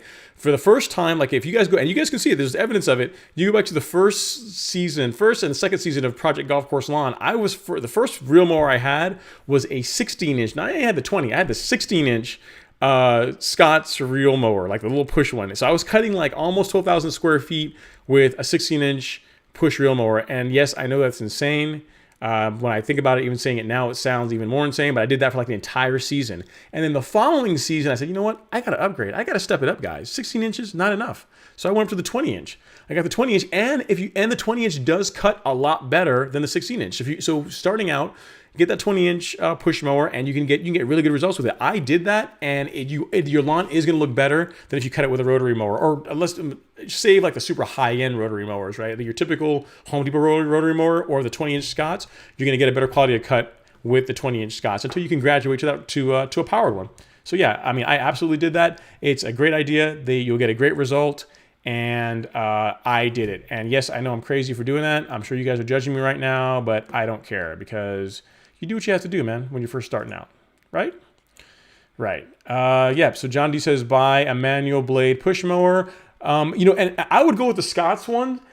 Some people have asked about, have mentioned about one from Fiskars, I don't know how to say it. The people that make the scissors, they make one. And some people got those and they really like them. Some people get those and they don't get a good result. The thing with those that I've heard is that it's not an interference reel mower, meaning that the reel never makes any even like light contact with the bed knife. So what essentially is happening then is the grass is getting trapped between the bed knife and the reel mower with the Fiskars, and even though it's slight, it's slightly tearing The grass. So of the two, if I were going to recommend one, I would go with the Scots because that one isn't like what you call an interference type reel mower where there's very light contact between the bed knife and the reel, which is going to get you a healthier cut for the grass. The only downside is you got to sharpen them, every so often. So hope that helps. And for those of you guys that have Fiskars, feel free to chime in the comments and let me know. But yes, let's see what else we have. Late with explanation. Ron, are you seeing any army worms yet? Nope, Caleb, I'm sure not. I haven't seen any army worms in my lawn. I have not seen any of those as yet. Alan is a 12 handicap too. Yeah, man. So us 12 handicappers. Again, I want to qualify. I used to be a 12 handicapper. Like right now, I probably can't. If I can play bogey golf now, that would be. If I can break 100 now, that would be impressive. Because again, I haven't hit the ball in a long time. And golf is one of those things. Golf is one of those things that you should either do relatively like regularly, or in my opinion, not at all. If you are a competitive type person, if you're the kind of person that wants to go out and just enjoy being out there and hanging out with your buddies and just relaxing, then fine. But if you want to be good at golf, it's one of those things. It is one of those things where you have to do it pretty regularly to become and stay reasonably good at it. Jeremy, I'm really glad that you found that video helpful, man. Yeah, it's a great question about getting started in IT. So I took some time out to record that for you, and I'm glad that you found it useful. Let's see. Josh says, if you didn't have proper drainage, how would you fix it? So it depends on how bad it is, Josh. You can use, in some cases, you can install, I think Cheryl did this. You can install like what they call French drains in the lawn. I mean, you can dig it up, create a small trench and install like French drains so the water has somewhere to go. If you're trying to move the water along like distance away from where it's settling. In some cases, you may have to add material and just recontour the lawn to get the water to drain off. But I mean, French drains are an option. They're a little bit more destructive, but those will work well. Or adding material like, I would say top dressing, but adding like building up the lawn in those low spots is a good way to help with drainage. A great example. If you guys saw that video last week, I showed you guys after Hurricane Sally went through here, and the lawn was like a small pond. Like that literally went away in like literally. Hey, LG, thank you so much for the super chat, man. I really appreciate it. All that water went away in less than 24 hours. Whereas before I had like top dress and added material to the lawn and gotten it to where it drains better. Because that's one side benefit of adding sand to your lawn is that it absorbs water. It drains better and easier than if it's just like the hard Georgia clay that we have. Then I didn't really have issues anymore. So top dressing is something you might look into. Depending on how much of a drainage issue we're talking about, Josh, you might have to do something a little bit more drastic, like add like a French drain or just adding a lot of material to kind of build up or dig out the areas. Just you have to give the water somewhere to go. You don't want water sitting on your lawn for extended periods of time because it's going to create problems. One and only Mr. X, you're very welcome, man. Thank you for watching my videos. LG, again, thank you so much for the super chat. LG says he has a narrow grooved roller and always gets clogged with dirts in it, small twigs and pebbles. When I get clogged, that it acts like a smooth road. Okay, so LG, why do we have? I mean, I'm not trying to be judgmental here, but I mean, let's just read through what you just wrote here. You're getting like twigs and small pebbles in it. Why do we have twigs and pebbles in our lawn, man? I think we need to fix that versus like trying to change the roller, right? That's what I would do. Let's see. Fiskars, I'm going to pay for that comment. Fiskars, John D says Fiskars is bad for uneven lawns. Yeah, I mean. They're a very good looking mower, but man, the Scots I tell you, the Scots will work really well. I've had great results with it. LG, again, really thank you for the super chat, man. I really appreciate the generosity. Let's see. Josh says I have a playground on my property line with wood planks around the outside. In every rain, it looks like a river. I'll look into French drains. Thank you. Yeah. So depending, see, the thing is with modern homes, what you'll find I'm not sure how, old or new your house is, Josh. But what you'll find with a lot of modern houses, like if you look between Alex's lawn and my lawn, you see that swale area, like pretty much every home in this neighborhood, and even in any new neighborhoods they tend to contour the lawn or develop an area in the lawn for water to drain. Because you don't want water going into your neighbor's lawn, and they also don't want water staying on your lawn. But you absolutely would want to figure out, it is well worth it. Like, you can't have standing water sitting on your lawn. It's, you're gonna start having issues with like fungus. You're gonna eventually get moss problems. I mean, it just creates a whole lot of issues. Just like not enough water is bad, too much water is also very bad for your lawn. Yeah, 3 Sec Platoon says find a low spot in your lawn and gravel it deep, and then sand and dirt. We play soccer. Yeah, so that's another option too. So putting some adding some gravel and dirt, again, depending on how much we're talking about here. If we're talking about just a little bit, you're like a little bit of unevenness, an inch and a half, you can probably build that up with top dressing over time and kind of contour it. But if you're dealing with like a major area that water's settling on, you're gonna have to do something more drastic. Like his idea about doing gravel and like covering it with dirt or something, that could be an option too. Let me see. What was your question? One and only one, Mr. X. Was that a bad idea? Bleach and hot oil. I'm trying to scroll back up here and see what your question is. I use bleach and hot. Okay, yeah. So this is it. You use bleach and hot oil, and the grass is gone. I have never seen that done. I would not use. Let's go on my white balance. I'm looking kind of orange here now. I would not use bleach or hot oil on your lawn. That is, yeah. I wouldn't do that. I think that's probably. I've never heard of that being a thing, and I can see how it would potentially cause problems. Let's see. One only Mr. Yeah, so yeah, don't let's not do that. This is my neighbor. Yeah, he says my neighbor has a hill and his runs down there too, which is why I didn't think about it till now. So Josh, you're saying your neighbor's lawn, your neighbor's water from your neighbor's lawn drains into your lawn. That really shouldn't be the case. If so, that's kind of an oversight on the builder's part. Like that shouldn't. That really shouldn't be happening. That shouldn't be happening. So I am, I would work with them on that, because really the water shouldn't be coming off of your neighbor's lawn into your lawn. Let's see what else here. Yeah. So your job was if your goal was to kill the grass, that should do it. I don't know what the net the net results or how long that's going to stay around. I've never heard of using bleach and hot oil, but yeah, whatever. If your goal is to kill the grass, I guess it works. I think glyphosate probably a safer way to go than the bleach and hot oil. But like I said, whatever works, man. Whatever gets you that result. Let's see, what other questions do we have here? So early comments. So Caleb, says that he just dug an 80-foot ditch to direct water from the uphill neighbors to the street. The house from 1978, no such previous lawn care drainage, and laser transit helps. Yeah, if some of the water is coming from your neighbor's lawn, you might have to get with them on it, man, and see, again, make it like a community project, because really, their water should not be coming into your lawn, and they need to, help with fixing that.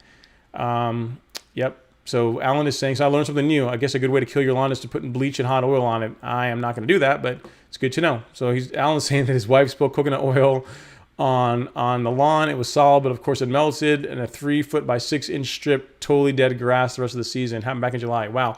Alan, definitely let me know how, if and when the lawn comes back from that. That's kind of cool. I've never heard of that, of a hot oil actually doing that. Josh, so if you can, send me pictures. If you need my email address to send the pictures to, you can send them here, ron@ron-henry.com. That is my email address. I will look out for them, and that will be, I'll look and see what you come up with. And let's see, David Spivey says, hey man, I was wondering if you've ever, let me add this here. I was wondering if you ever use the Roundup gel that comes in like a deodorant to kill Dallas grass or other hard to kill weeds. No, I've not used Roundup on or any kind of gel, any kind of Roundup on grass. Roundup is really harsh on for any of the surrounding areas. Probably one of the better products for killing Dallas grass, but the problem is it works really well, but it's not it's kind of expensive, is a product called Tribute Total from Bayer. It's a really good product as far as being able to kill Dallas grass, but also not hurting your lawn. But it's kind of pricey. Like I think you can't buy this stuff for like less than it's like $300 and something for a container. If you want to check, I think Do My Own carries it. Here's a link to it, David, if you want to look. But yeah, as far as something that will kill Dallas grass and also not nuke your grass in the process, then that would be the one, because Dallas grass that's a tough one to get rid of. That's a rough one to get rid of. But yeah, that's what I would go with as far as something to help take care of that particular weed in your lawn without killing the grass nearby too. One Mr. Alex, good night. Love your videos. Thank you for hanging out with me, man. I really appreciate it. Well, guys, it looks like we're gonna have a short night. I'm not sure if there's any other questions you guys have. Because yeah, it looks like we have a shorter crowd tonight. But yeah, again, my big thing is to answer you guys questions and to be of assistance. And I also want to again talk to you guys about the topic I discussed earlier, as far as getting your lawn done on the cheap. It doesn't have to be complicated. The big thing is create like healthy soil. Fix your soil based on what bend your soil based on what the soil test results come back with, and just cut it a lot, man. And like getting a cool looking lawn is not really complicated. So guys, I'm not sure there's any other questions for tonight. It looks like I've gotten most of them. Let me look here in the live stream and see if there are any more. No, doesn't look like it. Oh, we got Alan chimes in here. He mentioned Tribute Total was not for Bermuda. No, you can use it's sold around here for use on Bermuda, Alan. Yeah, you can. Let me put his thing up here. Yeah, so yeah, you can use Tribute Total on Bermuda.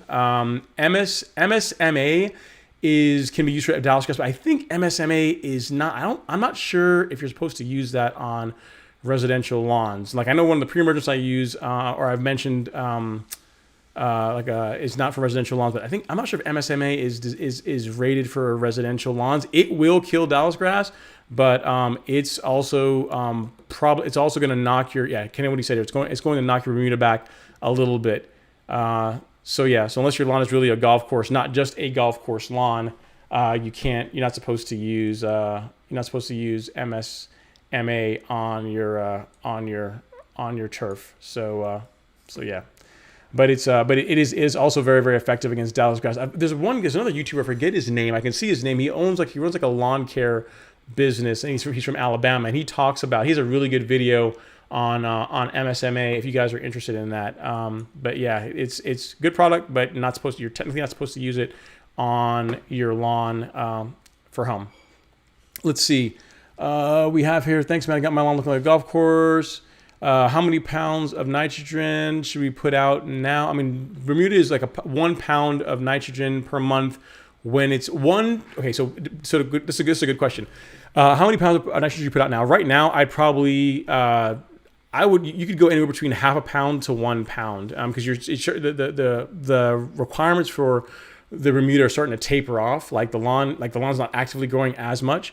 The general guidance is 1 pound of nitrogen per month, but again, we're going into dormancy, so you can cut that back a bit if you want, Bilal. So like if you're using whatever fertilizer you're putting down, it should tell you like how many pounds of nitrogen the recommended rate represents, and then you can just simply do half that or do 3/4 of that if you wanted to cut it back some. And how many should we put out per week? You don't need to be putting out per week. I would just do it monthly. Like once a month is plenty.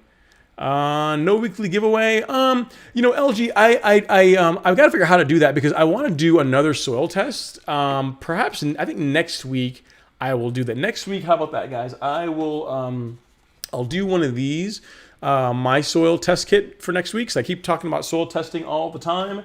So I will see about getting with my soil on getting a giveaway done. How about that? So not this week, but next week, yes, we will absolutely get that done. If you guys want, if you guys are up for that, leave a comment below. Give me like a hashtag yes if you guys want to do a giveaway. It's kind of a loaded question, right? But yeah, let's see. Josh says, what would happen if you kept pumping the Bermuda yard with nitrogen in the fall? That's a good question. I've never actually done that. I mean, ideally, you don't want to push growth. You don't want to try and make the grass grow when it's going dormant. I mean, I guess what could happen is you might delay dormancy some, which could cause the Bermuda to, potentially get injured when cold weather really sets in. But I've never really done that, so I can't say for sure. But I'm sure perhaps someone here might chime in and be able to tell us. I'll actually research that. That's a good question, Josh. I'll research that, and that'll be a talking point for next week as far as too much nitrogen in Bermuda in the fall. So I'll make a note of that. Great question. Assuming someone doesn't China, if you keep pushing it during the winter months, rather. Good question. Let's see. What do you like for post-emergence care of zoysia? It's a great question from Jay Harris. He says, what do you like for post-emergence care of zoysia grass? What I like is, it's not going to be a surprise to anyone that watches the channel. It's going to be that Weed Stop product. This product here, the Spectracide Weed Stop, I like this for warm season grasses, for like your Bermuda and for zoysia. This is a great product because it is, again, if you apply it at the correct rate, like at the rate on the bag, you don't need to go any heavier. It's going to work really well for your zoysia as far as killing any weeds that are currently in the lawn, or in most weeds that are in the lawn, and also preventing new weeds from forming. If all you care about is just a post-emergent, in other words, you don't want any kind of pre-emergent, you got that handled, you can try this product here. You can use this one, which is strictly a herbicide. It doesn't have any pre-emergent functionality. There's no pre-emergent chemicals in it. This is strictly for killing grass, killing weeds in your lawn. So it just depends on what problem you're trying to solve. I kind of like. Here's the thing. The reason why my answer is often the granular product is because people tend to, as soon as you put like a wand with a liquid product in their hand, and they think that, well, I'm coming over a weed spot, so I'm gonna go extra heavy. I'm gonna make like a pass. I'm gonna go back and forth with my wand on that spot, make sure I soak the weeds really good. So if you do that, you've made like one application, two applications, three applications, four applications. Really, you've just quadrupled the application rate, and it's really easy to do that when you apply liquid products, which is why, like, a lot of times even though there are liquid herbicides that are better than the Weed Stop, I like that one because as a granular, most people aren't going to make like multiple passes over the same area where weeds are. They typically will just make a pass like they're supposed to. So that's why I tend to recommend that, because for homeowners, it tends to keep them out of trouble. Like, you're less likely to go out there and do something that is ultimately, like, I'm not going to get an email or a message and saying, oh man, I tried that Weed Stop product, or the liquid on my lawn, and I killed my grass. But like, how do you do it? Did you make just one pass like you're supposed to, or did you try and paint your grass with it? Because one is good, more is not. One pass is good, more is not better. So that's why I tend to push people towards a granular product. But Jay Harris, if you are looking for something that is strictly a post-emergent, try that liquid Weed Stop. But please, like, make a pass, like hook it up to your hose sprayer and just make a pass over the area. Do not go back and forth. And you can find that product at your Home Depot, your Lowe's. If you can't find it there, or if you don't feel like going to those places because you just want to get it on Amazon, then feel free to use my link, which is that, and that's where you can also pick it up too. But you can find it at Home Depot and Lowe's, which is why I also like this product too, because it's a great product. It's super easy to find, and it's not too expensive. Freddie was asking for the soil test kit link. There you go. So guys, if you guys are looking to get a soil test kit, if you're looking to get one of these from My Soil, one of these guys, please use that link. That is my affiliate link for My Soil. I make a few pennies off of that if you guys do that.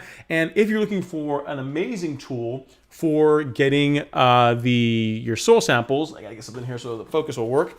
Get this guy too. Like, they also sell this tool, which is like your soil probe. What you see, the way it works is you stick this in the soil, and then the sample gets trapped in this little cavity here, which makes it really easy to get samples of soil throughout your lawn. I mean, you can do it with a small shovel too if you want, but I mean, if you want to be like, super baller and do it the easy way, it takes like practically no time, get yourself one of these as well too. And you can get both of those at that link that's on the page right now at My Soil. Highly recommend it. Good set of guys. The biggest thing, man, is that the test results come back so quickly. That's the thing that I really, really like about their test kit. The results are easy for homeowners to interpret. They put like recommendations in the results, which is kind of cool. So like if you are trying to do it yourself, you're like, oh well, my nitrogen is all broken. What do I do to fix that? Well, in the lower right hand corner, there's going to be a section where they say, hey, this is what we recommend that you apply to your lawn, which most soil tests will do that. But they also have links to products that you can then go and get that will fix the problem. So it's super easy, because I always say, if I had to recommend something to a homeowner, and like they're never going to follow up with me, they're never going to email me with their soil test results, and I had to hand them something that's going to be super easy to interpret and that's going to allow them to get a good result with improving their soil, that is what I'd recommend. So hopefully that helps out. Yes, and yep, thanks so much for chiming in, Freddie. I appreciate it. And then what was the question Bilal asked about for perennial grass? I am not sure. I'll have to look into that, Bilal. I don't know what the application rates for nitrogen are for perennial grass. I can't speak here. For ryegrass. I imagine it's probably similar to what Bermuda is, but I need to find out. But again, unless like ryegrass is a cool season grass, so now you're kind of coming into its growing season. So whatever it needs now would be the time to not necessarily go heavy, but feed it at the proper rate. Whereas with Bermuda, you're going the opposite way. You're going to start tapering down how much nitrogen you're feeding it, because the lawn's going to go to sleep here soon. Splash Myers asks, what's the best grass seed sod for shady areas of my lawn? This question comes up like every week, like areas in between houses. Here's the thing. I don't know if Cheryl is still on here. When it comes to shady areas of your lawn, it depends on how much shade we're talking about. Most grasses, even like zoysia, even like grass like zoysia, that's in those grasses that are shade tolerant, they need, like, I think zoysia, I was talking to a buddy of mine that's a lawn care professional about this. Actually, it was last night. We were at sparring at karate, and I was talking to him about it. And his response is that at least 5 hours. So even like whereas Bermuda needs 6 to 7 hours ideally of direct sunlight, zoysia, which is a warm season grass that does better in the shade, still wants like 5 hours of like direct sunlight. Direct, not like through trees, not twilight, like direct sunlight. So send me pictures, Splash Myers. Like, here's my email address. Send me a picture of you if you don't mind, so I can see what you're dealing with. Because some areas, man, you're just not going to be able to get grass to grow well. It's all at best, it's always going to be thin. If that area is getting 5 hours of direct sunlight, daily, especially during the growing season, like during the summer months or time when like warm season grass like zoysia would grow, then you could look into it. You could try it, but I don't want you to go out and spend a bunch of money on grass seed, which is kind of expensive, and also sod for zoysia, which is also expensive, and not get a good result. So if you don't mind, send me pictures there, and I will I'll tell you what I think as far as that goes. But really, grass in the shade, you need a certain amount of sun for grass to be happy. Like that's a tough one, and I had to see pictures to be able to tell you. Like Tony's lawn, if you guys saw the most recent lawn update I did there on Tony's lawn, I think it was middle of last week. Like, he's got this massive tree that is shading a big portion of his lawn. But in addition to that tree, one thing that you guys probably don't notice is that his house is also there too. So he's got to contend with the tree, and he's also got to contend with the fact that his house is blocking out a lot of the sunlight throughout the daytime. So, if we can cut the tree back a whole lot, we can see if we can get grass to grow there. But really, we might end up with pine straw or something. We'll see. But I mean, you really, really, really, really need to get at least 5 hours for most grass types, even shade tolerant ones, for them to do well. Let's see here. I've always wondered the same thing with great question. Yep, about growing dirt or growing grass in shaded areas. Let's see what other questions we've got here. So I got enough yeses. So next week, this is what we'll do. Next week we'll do a giveaway with the of a soil test kit, most definitely. Let's see. Phil says, is it too late to overseed? I have ryegrass. Phil, overseed with what? If you have rye, are you trying to overseed rye with more rye? or are you trying to overseed rye with Bermuda? I would not overseed rye with Bermuda right now because Bermuda is going into dormancy. We're at the point where Bermuda is starting to go to sleep, and even if you can get it to germinate, so if your soil temps are above 65 degrees so you can even get the grass seed, the Bermuda seed to grow, it's not going to get established, and it's likely that it'll die off or get seriously injured in winter when the winter hits. So I would not, if you're trying to overseed ryegrass with ryegrass, now's a good time because rye is about to start coming into its own. But for Bermuda, I would not do that. If you're trying to get rid of your rye and put Bermuda in, I would not do that now. I would wait until late spring. So hopefully that helps answer your question. I'm not sure what you're after there, but hopefully that helps. If I didn't answer it, chime in below and I'll get you a better response.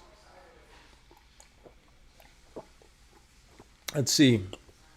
David Spivey asks, what's the best pre and post emergent for St. Augustine? I know you're a Bermuda guy, but just curious if you heard some good ones for St. Aug. For St. Aug, it depends because there's a type of St. Augustine called, is it like Florent? It's an F. It's like I think it's like Florentine or Florentine or something like that. And that one you have to be really careful what type of pre-emergence you apply on it. The weed stop, the one I recommend, will work on St. Aug, but it can't be that F type, that Florentine type of St. Aug. Honestly, if you're looking, check out Alan Haynes stuff, like the lawn care nut. I'm sure he's done tons of videos on St. Aug. That's the kind of grass that he has, and he's definitely done videos on pre-emergent. So I don't want to give you the wrong product that could potentially injure your grass. If you know you have the St. Augustine, that's not the Florentine type. Actually, try and look here, and I'll be able to tell you. Not that particular type. Then you should be good to go. But you want to make sure of that, because otherwise it can and will kill your grass. So yeah, I would check Alan Haynes' channel for a better answer than that. The weed stop should work well on it, assuming you don't have that particular type of grass, that particular variant of St. Augustine. But what I'll do, I'll take that one. I'll get an answer for you. So that's something I will get an answer for next week. So that's a good question. I'll write down. So good pre-emergent for St. Augustine grass. St. Aug pre-emergent. All right, great. So that's a good question for next week. So sorry that I'm not as useful on that one as yet, but next week I will have an answer for you. And in the meantime, check out Alan's videos. I'm positive that he's covered that. I'm absolutely sure.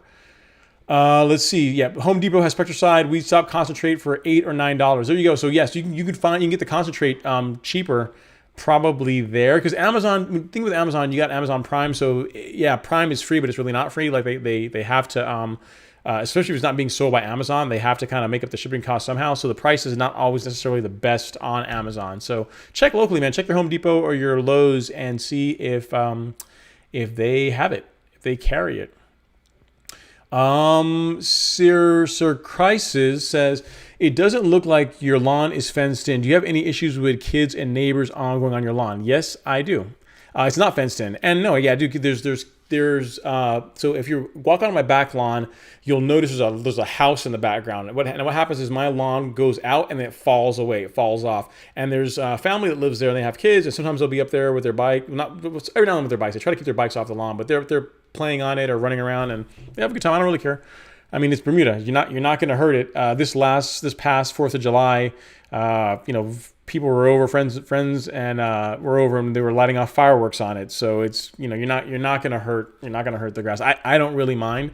But yeah, to answer your question, no, it's not fenced in, and yes, kids play on it. I wouldn't necessarily call it issues. The only thing I don't really want on my lawn too much are pets as much, and not that I have anything against pets, but I just don't want dogs to pee on the lawn because it will burn the grass and kill it. I don't really per se care about people, like if they were walking their dog and they're like going across the lawn and their dog is not going to pee on the lawn. I don't really care because I have nothing against dogs, but I just don't want I don't want my lawn getting burned. So that's my only thing that's kind of a pet peeve. I don't want like animals peeing on my lawn if I can help it, because I don't want the grass to be destroyed. But people, like kids, as long as they're being safe and doing that kind of being careful, it happens pretty often, and it doesn't bother me. Like lawns are meant to be enjoyed, right? I agree with that. Let's see. We have a question here. Phil says, "Will the probe bend easily?" I have rocky soil. No, not really, man. I mean, this thing is, I think it's stainless, man. I mean, put it this way. This is me trying to bend it. Like I'm actually trying to bend it now. Granted, it's tubular, so it's hard to, but it's hard, man. Like it's not like aluminum. I mean, this is solid. I mean, yeah. So no, this is not going to bend. Even if you have rocky soil, not going to be a problem at all. So yeah, I would recommend it if you're going to get one. Again, if you want to know where you can get the soil test probe and the soil test kit, or just the probe or just the kit, there's the link, Phil. But yeah, it's very well constructed. It's not going to bend or break easily. I mean, you probably could break it, but not using it for its intended purpose. You shouldn't have a problem with it breaking in your lawn. Let's see here. We got David McMichael chimes in. He says, "My house had 419 Bermuda sod put down in July, and I have a major crabgrass issue plus sedges. How soon is too soon for post-emergent? I was told to hold off for a few seasons." I would not say a few seasons. I'd say when you had it done in July, so August, September, yeah, it's only 2 months. So that's a little bit early to be putting any kind of herbicide on the lawn. How does it look, David? I mean, is the lawn, is it established? Like, can you still see like the lines, like where the sod was put down? Like, is it still trying to find its way in the world, or does the grass look like it's pretty healthy and that it took root fairly well? I mean, I probably wouldn't do it for 6 months at a minimum until after your lawn is for new grass without seeing it. 6 months is probably safe. So if you had it done in July, December, you could put down pre-emergent. In the meantime, for the crabgrass, what you can do is you can spot spray. So so when I say this, so pre-emergent, let's wait till like December to do it, or depending on where you are, or just again at least 6 months to do it. But for the crabgrass, you can spot spray that stuff if you want, and that will take care of it. You could spot spray with this product. You can find it at your local Home Depot. Here we go. The Spectracide Weed Stop. It is specifically designed for killing crabgrass. It's ready to spray. You just hook it up to your garden hose, and you can spray just a few spots. I would not blanket your entire lawn with this stuff because, again, you got new grass, and I don't want you to damage it by doing like a broad herbicide application on the lawn. So 6 months, but you can spot spray. We can probably knock it back. Hopefully that helps. Definitely not a few seasons. A few seasons by meaning like several years. No. So if you want to be able to spray sooner, work to get your grass healthier sooner. So some things you can do while we're also trying to take care of this weed and crabgrass problem is start putting improving the soil health. So start putting like some humates, like a product that I really love. You guys probably know what I'm already going to say is if you have a Site 1 near you, go out and get yourself a couple bags of that Carbon Pro G. It's an excellent product that you're not going to damage your lawn with. It's going to help. It's going to help the soil. It's going to help the lawn get established. It's a really good product that Miramichi Green makes for Lesco. If you want to see what the bag looks like, it looks like this. Let me get it up here for you guys. Just a sec.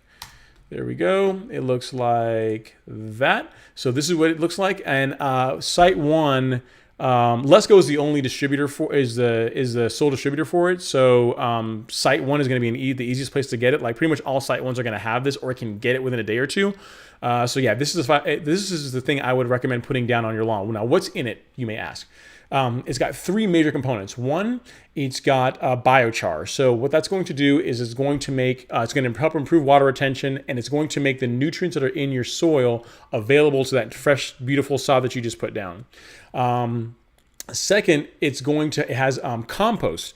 So it's got, I think they use like a pig manure or something like that as the base for the compost, which again, it's like you're putting like a natural organic fertilizer into the soil. Again, you're just helping improve that soil health. And then finally, the third thing is it's got a microbial package that is going to help make any nutrients that are in the soil available to the turf, available to that new sod you just put down, even better. It sounds like a commercial, right? I should get hired by Les guys. I probably sell a lot of Carbon Pro G for them, but I really believe in the product. It's a great product, and this is something that you can put down right now. Like you can load up on this stuff. As far as application rates, one bag of this is going to cover, there's two rates. You can get, it'll cover 4,000 square feet, I'm sorry, 8,000 square feet, or you can apply it at the Ron Henry rate, which is going to cover 4,000 square feet. So it's a 40-pound bag. If you apply it at the 10 pounds per 1,000 square feet rate, which is the rate I would recommend, especially for new sod, go kind of heavy with it. Figure you're going to get 4,000 square feet out of a bag. So just calculate how big your lawn is and how much you're going to need. But this is one of those things where really it's just limited by your wallet, by your budget. It's not like a fertilizer. You're not going to hurt the lawn by putting this down. So I know that wasn't directly your question, but I want to give you still some helpful advice that will allow you to kind of help that sod, make it stronger. So that if we start spot spraying it, or if we start putting pre-emergent down a little sooner than like in December or like early spring, the lawn's going to be nice. Your soil's going to be nice and healthy. The lawn's going to be nice and healthy, and you're going to be good to go. So hopefully that helps. I know it wasn't a direct answer to your question, but yeah, that's something I would recommend. Let's see. So Splash Myers asked a question. He says, do you return the soil test through your mailbox or the post office? Either way, I've done it both ways. So the first time that it was done, we did it when we just tested my lawn and Alex's lawn, Splash. I think Alex took them. Yeah, Alex dropped them off. And then the next time, I just put them in the mailbox and just opened it. So yeah, so you can do it either way. It's a post. The way it looks, I think this is an actual test. There's one in here. Yeah. So what you get is an envelope like this, like a post-paid envelope. If I can get that to focus. There we go. And this is what you will drop it in, and you can put it in your mailbox, or you can drop it off at the post office. I mean, if you drop it off at the post office, it'll probably go out sooner. And typically what I find is, my experience has been, if I mail it out within 6 days of me mailing it, I have the results in my email. So I'm in Georgia and they're all the way in Washington. So take that for what you may, right? As long as as soon as you drop it in the mail, figure within a week, you're gonna check your email and you're gonna have the results there, which is kind of cool. But you can do either one. Either one works fine. Let's see. John D asked a question. I have Bermuda, but overseed rye. It germinates between 50 and to 65 degrees soil temp. If you're 50 right now and soil temp is dropping, I wouldn't overseed. Yes. So yeah. So I think you're chiming in on the question we got earlier. But yeah. If you're gonna do it, get it done. If you have Bermuda, you're gonna overseed with rye. Get it done now. If you have rye and you're trying to overseed Bermuda, do not do that now. Now is absolutely the wrong time to overseed, to plant Bermuda seed. Like, you want to wait till late spring to do that if you're going to do it at all, because you want soil temps consistently at 65 degrees or higher. And the way you know what your soil temps are is to use something like this. So it's a rapid soil test thermometer. You can get these off of Amazon for about $15. And that's a great tool for figuring out what your soil temps are. So when you go and put down that really expensive bag of seed, you get the most out of it. Let's see. Is Ron Cobra Kai or Miyagi-Do? Okay, so here's the thing, guys. I would say at my essence, I am Miyagi-Do, but you gotta love Cobra Kai, man. If you watch, I mean, I'm old enough to remember watching the original Karate Kid, and Cobra Kai got a really bad rap. Now that you understand the backstory behind Cobra Kai, it's kind of, you can kind of see, that Johnny, was not that bad of a guy. His instructor wasn't that bad of a guy. I mean, they came at things from a different perspective. So I am probably more Cobra Kai right now than I am Miyagi-Do. Actually, I actually have a Cobra Kai dobok. Well, I think they call it, in their style, they call it a gi. In our style, in Tung Sudo, we call it a dobok. That is, yes, I am definitely more Cobra Kai. Actually, I actually get it for, I actually have one for Halloween. I see if I can grab it. My Cobra Kai top. Yeah, I'll see if I can grab it and show it to you guys. But yeah, I am probably more Team Cobra Kai at this point. Yeah. Let's see. Sir Crisis says, it's been 13 days since I seeded with perennial ryegrass. It's already growing quite nicely, but there are patchy spots. Do you think I should throw it on more seed or just let it sprout on its own? I would apply more seed. It's not gonna hurt anything to apply more seed. I mean, don't like dump a ton of it in that spot, but it's not uncommon to have to apply more seed to thin areas whenever you're either seeding fresh or overseeding. So yeah, I mean, you can absolutely do that. That's not gonna be a problem at all. Yeah. Yeah, definitely do that. No problems at all. Let's see what other questions we have here. Probably monkey grass cut low in Georgia may work. Might have the same issue. Let's see. What other questions do we have here? How often do you test your soil? Actually, hang on, before I get to the next question here, let me show you guys. So I'm definitely listen now. I don't want to get hate mail for this, but I am definitely Team Cobra Kai. So this is what I wear for Halloween, man. This is like my at the studio whenever we can play dress up. There's like a couple. There's like one day around Halloween we can wear whatever we want. We don't have to wear our traditional like martial arts uniforms. And this is what I rock, man. I got my look at that. That's clean, guys. Look at that. Got my no mercy patch and everything. This is what I rock. It's gonna be going on next month. So I am definitely Cobra Kai, to the core, at least right now, right? Let's see. So let me get back to the questions. It says, Carly asks 2 questions. How often do you test your soil? Do you budget your spends for the season, or do you have a number you try and stick to for a season? Okay, so first question for soil testing. I soil test twice a year. If you're going to do it, you should do it at least twice a year. And here's why. Soil testing, what you're measuring are the changes, the deltas over time. So if we figure that you're going to soil test twice a year in the spring and then again in the fall, you're looking at like $60 total. So it's like $30. If you buy them individually, you're looking at $30 for each soil test. But I think my soil has like a kit that I would go with. Like if you check out that link I just put up there, ronhenry.com/soil test. There's a kit they have that I think includes a couple of test kits and the probe. And I think it's like $80 something. Don't hold me to that, but I know there is a kit they have that gives you a price break that allows you to do that twice per year testing. So yeah, so I would test twice per year because then that allows me to measure and see like where the overall trend of the soil is. And then do I budget for my spends for the season? Not really. I try to tend to stick with a set of products for the season. So, for example, I'm still applying the same Brent Supreme Green, the same liquid fertilizer that I applied last year. I'm still using the Lebanon turf fertilizers that I used last year for the most part. I'd use the Country Club this year, but that's a new one. But for the most part, I'm using the same fertilizers. The only thing I'm doing new this year that I've not done in the past is the introduction of carbon.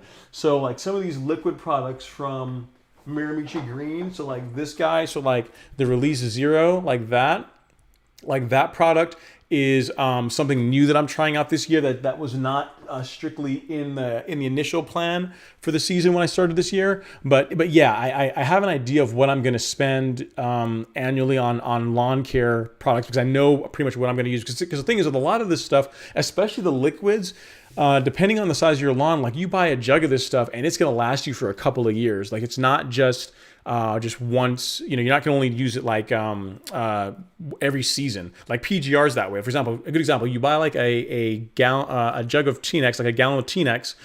You apply T-Nex on Bermuda at like 0.25 ounces per 1,000 square feet. So that 1 gallon jug is like a several year supply. So what you will find is as you begin getting into this more, Kartik, is that initially you'll probably spend a little bit more, especially in the liquid stuff because you're loading up. But those products will last you a long time. Like you buy like a Brand Supreme Green, like a liquid fert, it's probably going to be good for a couple of years. You're going to use it for at least 2 seasons.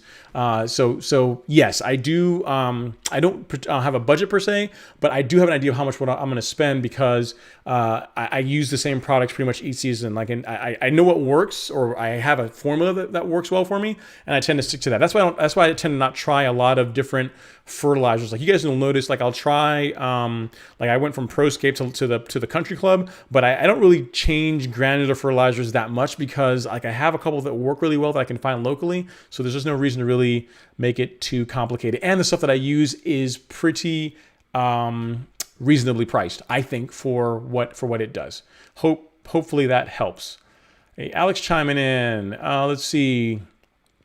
John has some good advice, you guys. For those of you who are seeding with rye, start fert is 6-20-20, and then 34-00 after that for our next 3 months. So there you go. You have a man here who is apparently a ryegrass expert, which I am not, and he's giving you guys some good advice. So see, guys, this is one of the reasons to tune into the live stream. You never know who else is going to be in here. You might get some good advice on cool season grasses, even though I am really much a warm season guy. There's always someone in the comments that knows, a little bit about other grass types, and there you go, perfect example. So there you go. So start out with a 6-20-20 and then move on to a 34-00. Now, John, here's the thing. Only thing I might challenge you on that. So the 20, like I can see using the 6 and then like a 6-0-20, but like just blatantly adding phosphorus to the lawn. Like a lot of lawns, a lot of soil tends to have a lot of phosphorus in it. So I might do a soil test and make sure that your phosphorus levels are low and that they actually need amending before you go with that. But I mean, again, I might be talking out of turn here because maybe ryegrass just consumes a lot of phosphorus. But I know for Bermuda, you really only want to add it when you actually absolutely need it. But great comment. Thank you so much for chiming in. Let's see. Alex Lee says, I picked up another bag of Spectracide. The rain from last week washed my application out, so I need to apply it again. I got you, man. We got to get I'll drop the spreader off probably tomorrow or something. Well, yeah, so you can get it done, get that Spectracide down. Because we had a crazy amount of rain. Alex and I did last week. I think everyone in Georgia did when Sally went through here. So yeah, I totally get that he needs to reapply. Yeah. Dog pee is vicious. Like Stella's an awesome dog. She's probably one of the most, like Alex's dog is one of the most loving dogs she will ever come across. But Lord, when she pees, she scorches, man. She leaves her mark. She leaves her mark. And Josh says, I just bought the 2-pack of soils tests. Should I use one of them on the front and one on the back, or use one now and one in the spring?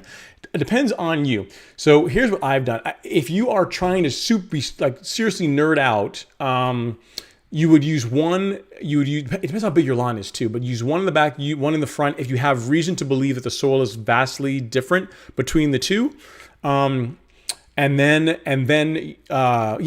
depends, man. My soil has been tested before in the past. Like when I first got it top dressed, they did do the service that did it. Sandman, the people that did my first top dressing for me, did individual tests for the front and the back, and then we amended the front with what it needed and the back with what it needed. And then going forward, all I've ever done is I've just used like one test per front and back. So I use one test all over the place. But if this is your first time getting into it, it's probably not a bad idea to use a test in the front and then a separate one in the back, and then we can amend the front and back separately, assuming there's a big enough difference that we need to do that. And then once we get them, somewhat in balance, then you can go to just the one test for both front and back. Does that make sense? So it kind of depends on you. If you have reason to believe they're vastly different, use one for each. But if you don't, you can get away with just using one for front and back. So what you're going to do is, Josh, is just get that probe, get samples from all around. Let's assume you're just going to use one, and then mix them all up so that sample is representative of the entire lawn, and then send that off. If you're doing just the front, get again, depending on the size of your lawn, 3-4 samples or how big your lawn is at the front. Mix it up. Make sure you're not having like a hot spot, bias the results too much, and then send that out, and then do the same thing for the back. So it really depends on you. I'd probably do one each, and then in the spring, and then do one each, amend, and then maybe going forward just do one for the entire property, because we should be able to get things closer into balance after you get things cleaned up from your soil test results. Hopefully that helps and that makes sense. Let's see. So David says he's doing reasonably well. They don't do a reasonable job laying sod, some lines in the dead spots. Sean Anderson says, I reside in Augusta. And he says, I was asking, do you recommend Scott's topsoil for top dressing? Sean, I would not only, it depends on what your goal is. If your goal is by top dressing is just to introduce organic material to the lawn, that's all you're trying to do, then sure, you can use topsoil. But for most people, whenever they are top dressing, they're also trying to level the lawn. Like for me, I would never just put organic material down because it's a lot of work to top dress, and you may as well get the lawn nice and smooth in the process. So what I would do if you're trying to introduce some organic material, and you're going to use the Scott's topsoil, which is a pretty good topsoil. You should hopefully not get too many sticks and bark and foreign material in that. Is use a 70-30 mix. Get 70% river sand and then 30% with that topsoil from Scott's, and put that down. That's going to give you some leveling, so the lawn's going to get smoother, and you're also going to be introducing organic material. I've also heard about this thing called a greens mix. I've not been able to find it around here, but you being in Augusta, Augusta National is right there, right? So there probably are places around that would sell that. From what I understand, it's more expensive, and it's a good blend for top dressing. It's an excellent blend for top dressing, but it can be kind of pricey. But if you're going to do it yourself, my recommendation would be use some topsoil, but use primarily river sand. So like a 70-30 blend or 50-50 blend, whatever you decide to go with, but put some actual sand in there so that you are actually leveling the lawn as well, in addition to introducing introducing some organic material. Hopefully that helps answer your question. Phil says that Scott's is good. I've used it for bare and low spots, but yeah, too expensive if you need for large areas. Yeah, that's the thing. That's the thing I'm saying. So depending on how big your lawn is, like if you're gonna be buying it by the bag, like you're gonna Home Depot and you're trying to load up on it, that could get pricey. That could get really pricey, So it just depends. Let's see. You guys are going back and forth about soil pH. Hey, John D, I'm seeing with Ryan. My soil test says my soil pH is 5.5, so I need a boatload of dolomite lime per 1,000 square feet, and that I only need 1 pound of nitrogen and 3 pounds of potassium for the year. Yeah. So here's the thing, Sir Crisis. When you're putting that lime down, you do need to definitely use some lime, some dolomite, some lime to bring the pH up. But I mean, it's going to be tough to do all that in one go, right? So figure that, do your application now, and then perhaps in 3 to 4 months. Well, actually, probably not now because that's going to be dead of winter. But like in early spring, do another lime application to kind of begin moving the trend in the right direction. It's kind of tough to try fixing all of that all in one go. One, it can be kind of expensive. And if you get like a super heavy rain, you're not going to necessarily like get the best results out of it, right? So you want to like start moving the trend line in the right direction versus trying to knock it all out all in one go. David, I'm glad I answered your question. Thank you so much. I appreciate it.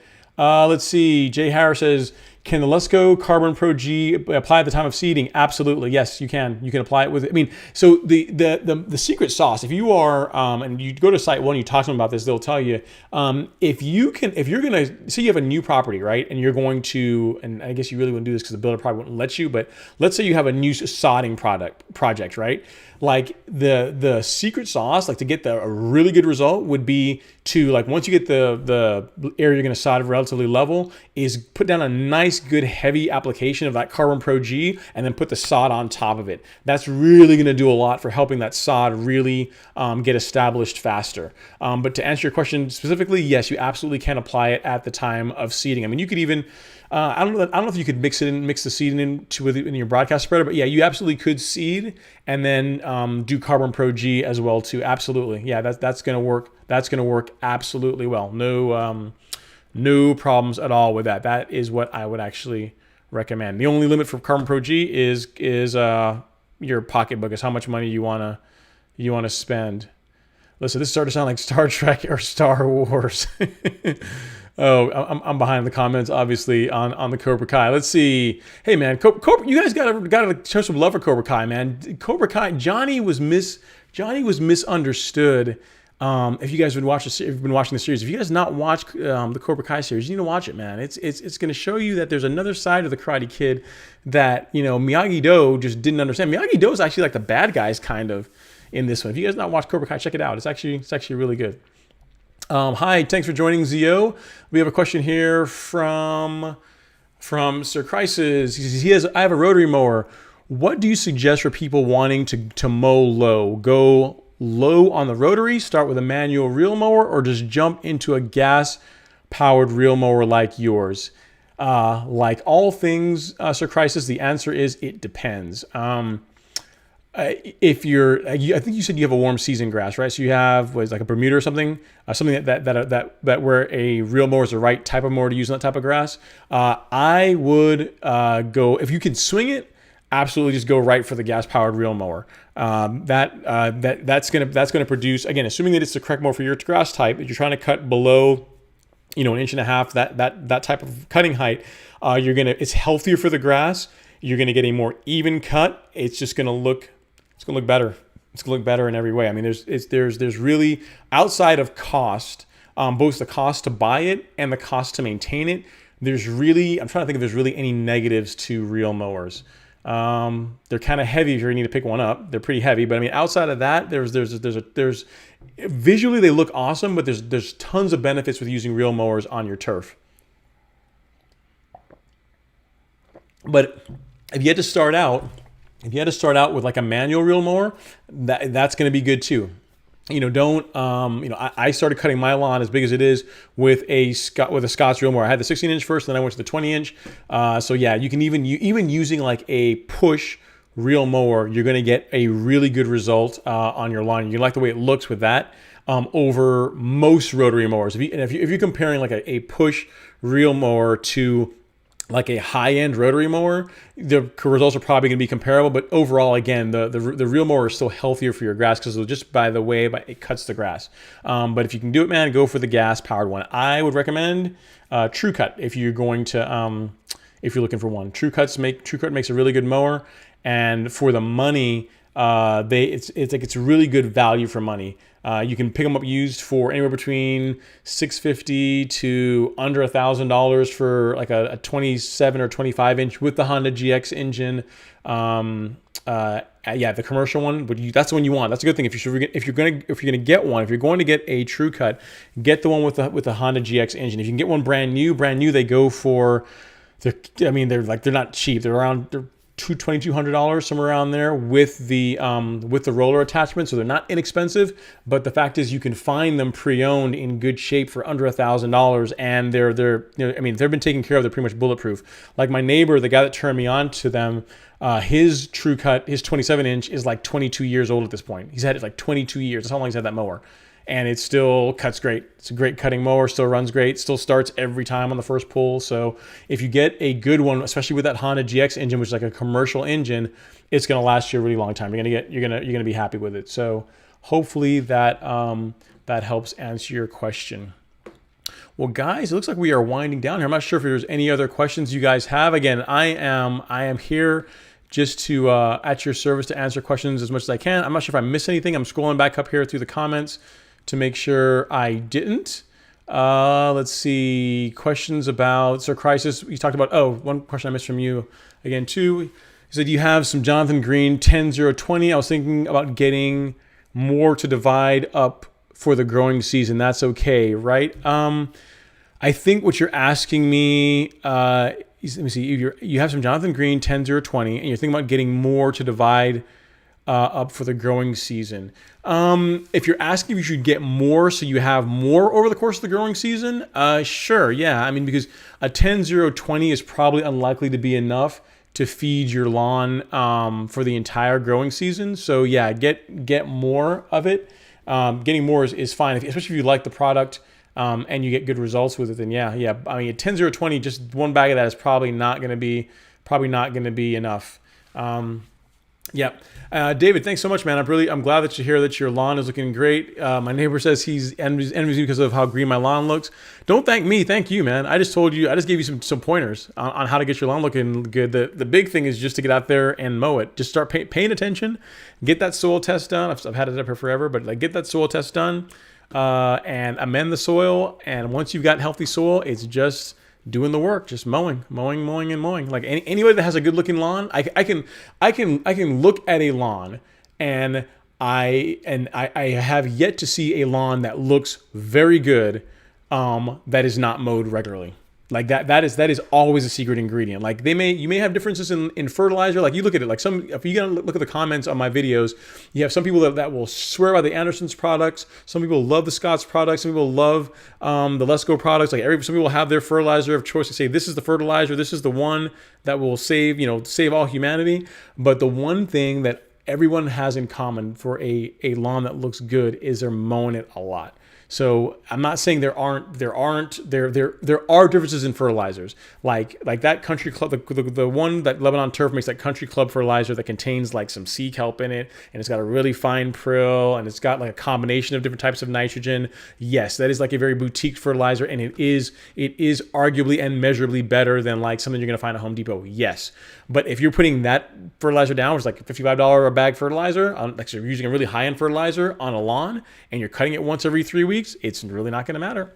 because it really comes down to mowing. You gotta like mowing. Once the soil is like somewhat right, you got to get up there and mow it, man. That's the thing that makes the biggest difference. That's why Alex's lawn looks the way it does. I'm sure that's why David Lee's lawn looks the way it is. And I bet you the big difference between your lawn and your neighbor's lawn is I'll be willing to bet you're in your lawn more often than he is. That's the secret sauce. Don't tell anybody. Don't tell anyone. All right. Thanks. You're very welcome, Splash, about the GX mower. He says it's amazing how quiet the Honda GX mowers are compared to the Briggs & Stratton. Yeah, so here's the thing. As far as like sound of mowers, so you're right. Briggs & Strattons are very loud. Hondas are quieter than Briggs & Stratton, but the Subaru engine, the Subaru mower engine that is on my Greensmaster, the Toro Greensmaster, that thing is like super quiet. Like you barely hear it running, which kind of makes sense, right? Because it's designed, it's a greens mower, so it's designed. You think about it, like a lot of greens are in like really nice communities where there are homes along the golf courses, and because they want to be able to start play when the sun's up, they a lot of times are out mowing the greens, either like right before the crack of dawn or like right at the crack of dawn. So it's like a lot of times like times when people might still be sleeping, so they need the engine to be quiet, which is why the engine on that Toro Greensmaster is very, very quiet. It's compared to the GX engine, it's dead quiet, but it's really not as good of an engine. Like there's never, again, I've had my True Cut for a little over 3 years going on 4 years now. There's never been a time, not once, there's never been a single time, again, assuming I have the ignition turned on, never been a single time where I've started that mower where it's not started on the first pull. Not once. The GX or the Subaru engines on my Greensmaster, even if I have the choke in, if I don't like get a good pull, make sure I get it turned over really quickly, sometimes it'll start on the first pull, sometimes not. Most times it starts on the first pull, but that Honda GX engine, it's never not started on the first pull. When I borrow my neighbor's, like whenever mine's in for service and I borrow his mower, same thing. First pull, starts right up. So go with the Honda engine if you're looking for something that is going to last a long time and is going to be just dead nuts reliable. Let's see. I had a couple more questions here before we sign off for the night. Gary Gale says, "Hey Ron, what's the best liquid iron fertilizer to put on your lawn?" Okay, best is subjective. I would use what you could get easily. If you're looking for something that you can get off of Amazon. I like this one. I'll just link it here. Let me get it up here real quick. Make sure the link that comes up is correct. That's it. Yep. So Gale, let me put this up. Oh, sorry, Gary Gale, this product for your liquid fert. This guy is really is a very good product from Simple Grow Solutions. I keep calling them Simple Lawn Solutions, but Simple Grow Solutions. That's a really good product. That is overall a micronutrient product, right? So it's got iron, it's got zinc, it's got manganese, it's got a bunch of different products in it. Actually, I'll show you what the bottle looks like just so you get the right thing. Where's a sec? There you go. That's what it looks like right there. That is what you would want to use on your lawn as far as liquid ferts. If you can find it, if your biggest thing is if you're just going after iron, right? A great liquid fertilizer that I really like that I can find locally is one called Brandt Supreme Green. It's a really good liquid fertilizer. It's comparable to this one. So don't think like, oh, now you got to go on a big Easter egg hunt to try and find that. It's a very, very good fertilizer, and I can find it locally, which is why I use that one. But the Simple Grow Solutions, the one that I just put in that link there, is a comparable product. It's really good, and you're gonna get comparable results with them. So there's not really a best per se, as much as finding one that you can easily find. You can find locally or find easily, like on Amazon, and that's not cost prohibitive to apply and use. The Brandt Supreme Green is like $40-something, $45 to $50 for a container, 2.5 gallon container of it, and that'll last me personally like 2 years doing my lawn and like Alex's lawn and friend's lawn. So a little bit goes a long way. This Simple Grow Solutions is a similar product. It probably is not going to last as long. You probably have to use more of it, but the net result is going to be the same. You're going to still get great results with it. Hopefully that helps. Last question. So he says, Sir Crisis asks, what is your day job and do you enjoy it more or less than lawn care? My day job, so I work in information security. I'll say that much about it. I work in information security. It's not really hard to figure out where I work, but I work in IT in particular the information security field. Specifically, I help organizations and municipalities defend their networks against attacks from people that want to do bad things to our cities and our intellectual property. So yeah, I work in information security. That is what I do. And do I enjoy it more than lawn care? No, I love what I do for work. I can't see myself doing anything else. But lawn care, it's like that thing that I can just do and I just let go. It's like I don't know. It's relaxing for me. It's not work and it's not karate.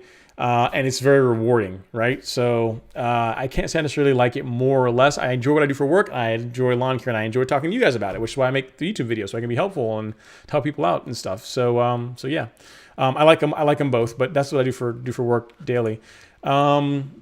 Let's see here. So we have a question from Splash Myers. Do you wipe down your mower with spray wax to make it easier to clean off the grass and dirt? I do not do that. I've never used spray wax on my mower. It's actually not a bad idea. It actually might make it easier to clean up. I do hose my mower down. Like I do hose the Greensmaster down after I mow with it, mainly because if I ever come across like some spurge in the yard or something like that, or I pick up some weeds, I just don't want to have a chance of ever spreading that stuff around the lawn. So after mowing, I do hose the mower, like the reel and the bed knife down. And I think it's every five mowing sessions, I'll put a little bit of I'll hit the grease fittings and stuff. But yeah, that's about it. I've never used any kind of spray wax on it. It's a good idea though. Phil J, yeah, I do martial arts. I do martial arts. Actually, tomorrow I'm going to proctor a black belt pre-test. So yeah, I do. I'm actually pretty serious about martial arts. It's a huge part of my life.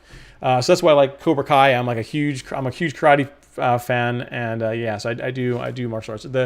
The style I do is called Tang Sudo. It's like it's a parent or a sister to Taekwondo. Tang Su, if I could type, Sudo. That's the style of martial arts that I use. It's a Korean style. So yeah. Well, guys, hopefully you guys found this useful. I know I've kept you guys up here for 2.5 hours. Thank you guys for hanging out with me. It's been a lot of fun. I've got some homework. I've got some questions. I've got to dig into a little bit more about grooved rollers. I've got to talk about nitrogen in the fall for cool season. Like what happens if you put too much nitrogen down in the wintertime? Like what's the result? I got to research that because it's a great question. What herbicide to use on mushrooms? That's a question I got to answer. And then pre-emergent for St. Aug. That is another question I have to answer for you guys next week. So you guys have given me some homework, which is pretty awesome. Thank you guys so much for tuning in. I really do appreciate it. Please like, share. If you're not yet a subscriber, if any of you guys are on, before we get off, and you've not punished that like button yet, be sure to do it, guys. You got to help me out here. Let's hit that like button, and also be sure to subscribe. If you're not yet a subscriber, consider subscribing. It helps me out, helps the channel out, ensures that you will get notifications whenever new content comes out, whenever the next lawn care live stream comes out, which should be next Friday at 7 p.m. Eastern time. So definitely do that. It helps support me, helps support the channel, and allows me to keep making great content for you guys. Guys, thank you so much. I will see you next week. Have a great, great weekend.